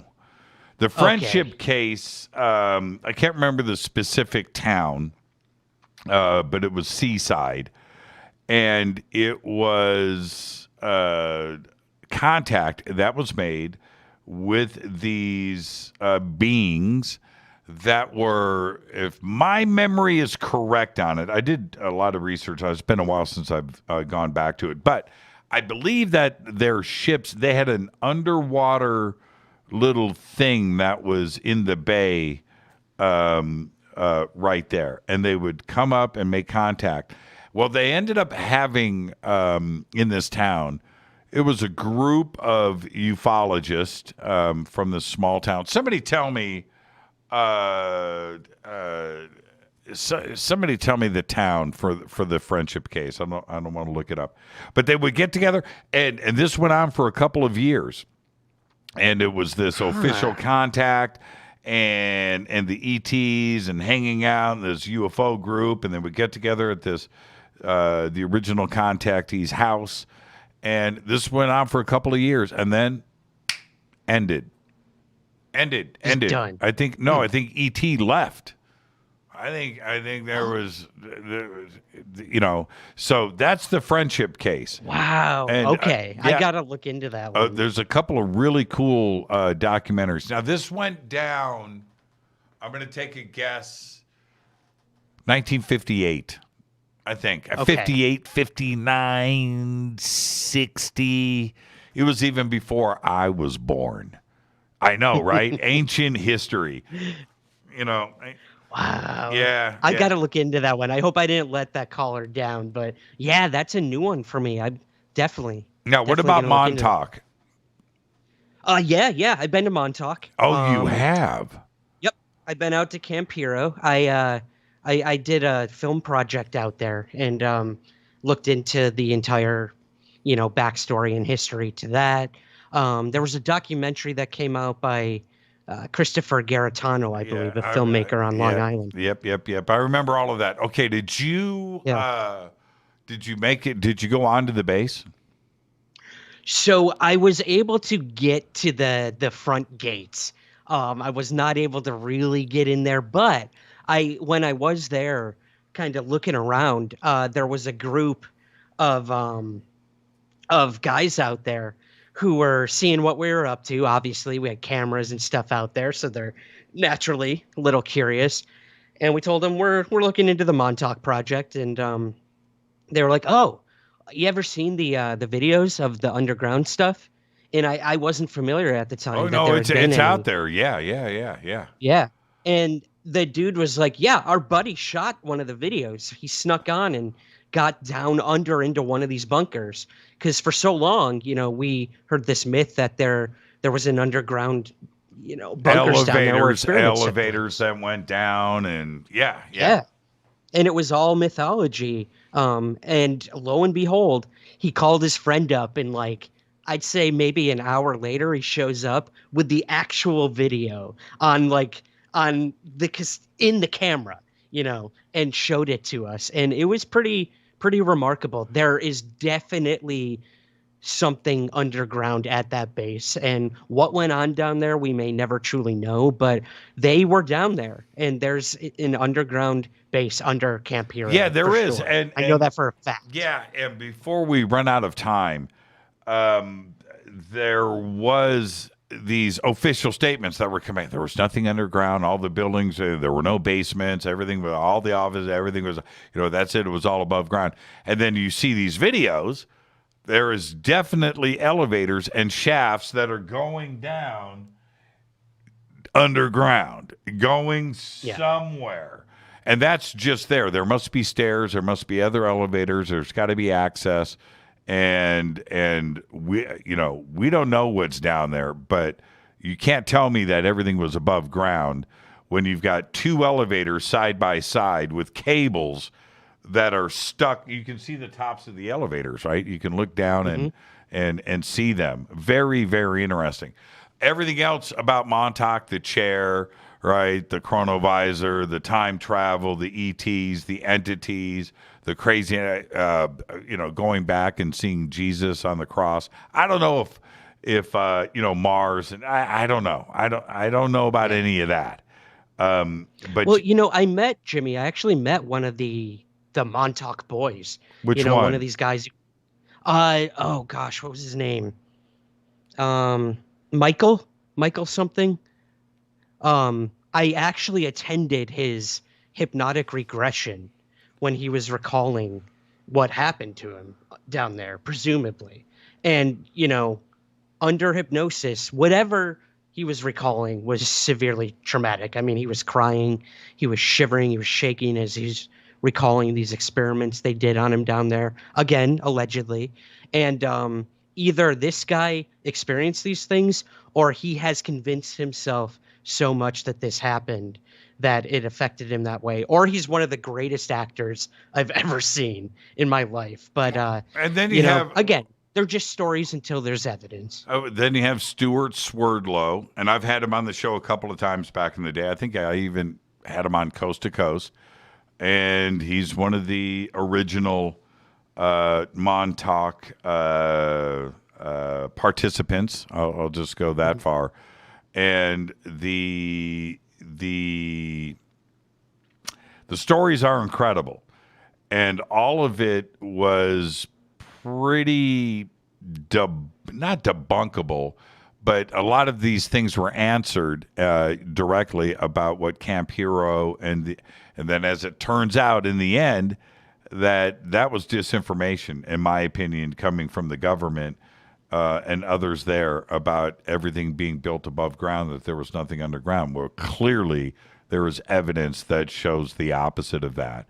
I would love to go up there, jump the fence, and start poking around. Let's do it. Is it illegal? I mean, are there no trespassing signs? There are. It is. It's still owned by. I believe now it's owned by the. What would you call it? The Long Island forestry department, because it is a safety hazard, because it's dilapidated. It's falling apart. The radar thing is still there, but it's going to go any day, man. So I understand why they don't want people going around there, but and they do have people that guard it as well, which is really funny. You got a decommissioned base, but you still have guards there. Really interesting. But I didn't know about that. I don't know. I don't know. We got to make it happen. No, I think we should do it. I mean, who's guarding it? Is it forest rangers? Yes. Yep. When I was there, that's who were. Oh, there. they're bribable. Yeah. That's a fully bribable. That's a bribable. Bring some T-shirts. Bring in some hats, and we'll get in there. Ryan, thank you so much. Now, what's the deal with Somewhere in the Skies? You said you were going to take a hiatus. Was that to write the book? Yeah, so I took a little break, but you know how that goes, man. You say you're going to take a break, and it never really happens. So I, a couple weeks ago, I went on vacation with my family, which was wonderful. Just got to step away from the internet and everything. But my vacation was at the spot where my UFO sighting happened as a kid, so I couldn't escape it entirely. Love it. But yeah, man, staying busy. I did want to mention, if it's okay, this weekend, I'm taking part in a really cool event called the Big Phone Home, where is that this weekend? This weekend, September 4th through the 6th. Okay. Right on YouTube. Just type in thebigphonehome.com, and we're just chatting UFOs. Bunch of people in the field and personalities, military scientists, and calling our Congress members, senators, being like, hey, you should look into this UFO thing. Again, we're not thinking we're going to get disclosure, but let's keep the pressure on the United States government. This preliminary assessment was one thing, but we got to keep it going if we want anything to change. And so we're going to have this live event for 3 days on YouTube, and it's at thebigphonehome.com. And that's my last shameless promotion. Do that. Get it out there in Twitter so I can retweet and Totally. and help everybody out there. And I'll do what I can for you. Ryan, thank you so much. Enjoy the rest of your weekend. Just an amazing night and a great conversation. Thank you so much. It was so much fun, man. Thank you. We'll do it again. I know for sure. Thank you. Thank you. Ryan Sprague. And look, it's all simple. Somewhereintheskies.com. You can do that. Ryan is on Twitter. He's hanging out on Facebook. He's a Gen Zer. It's what he does. Ryan, thank you so much, my friend. My best to everybody. Thank you so much. Take care. Ryan Sprague. I just hit the wrong button. What a great night on the show. Thank you to everybody. Congratulations, of course, to Catalina and Carrie. They're going to the Pasadena Film Festival. It's going to be great to see them there. Somewhere in the Skies, Ryan Sprague. Thank you so much. Fade to Black, produced by Hilton J. Paul, Renee, Dennis, and Kevin. Announcers are Steve Harder, Gene Vitoa, Mark D. Kovar. Webmaster is Drew the Geek. Music, Doug Aldrich. Intro, Spaceboy. SpaceboyMusic.com. Fade to Black is produced by KJCR for the Game Changer Network, and syndication is KGRA, The Planet. This broadcast owned and copyrighted 2021 by Fade to Black and the Game Changer Network, Inc. It cannot be rebroadcast, downloaded, copied, or used anywhere in the known universe without written permission from Fade to Black and the Game Changer Network. I'm your host, Jimmy Church. I've got a busy weekend, but I'll see everybody on Monday. Until then, it's time to fade to black.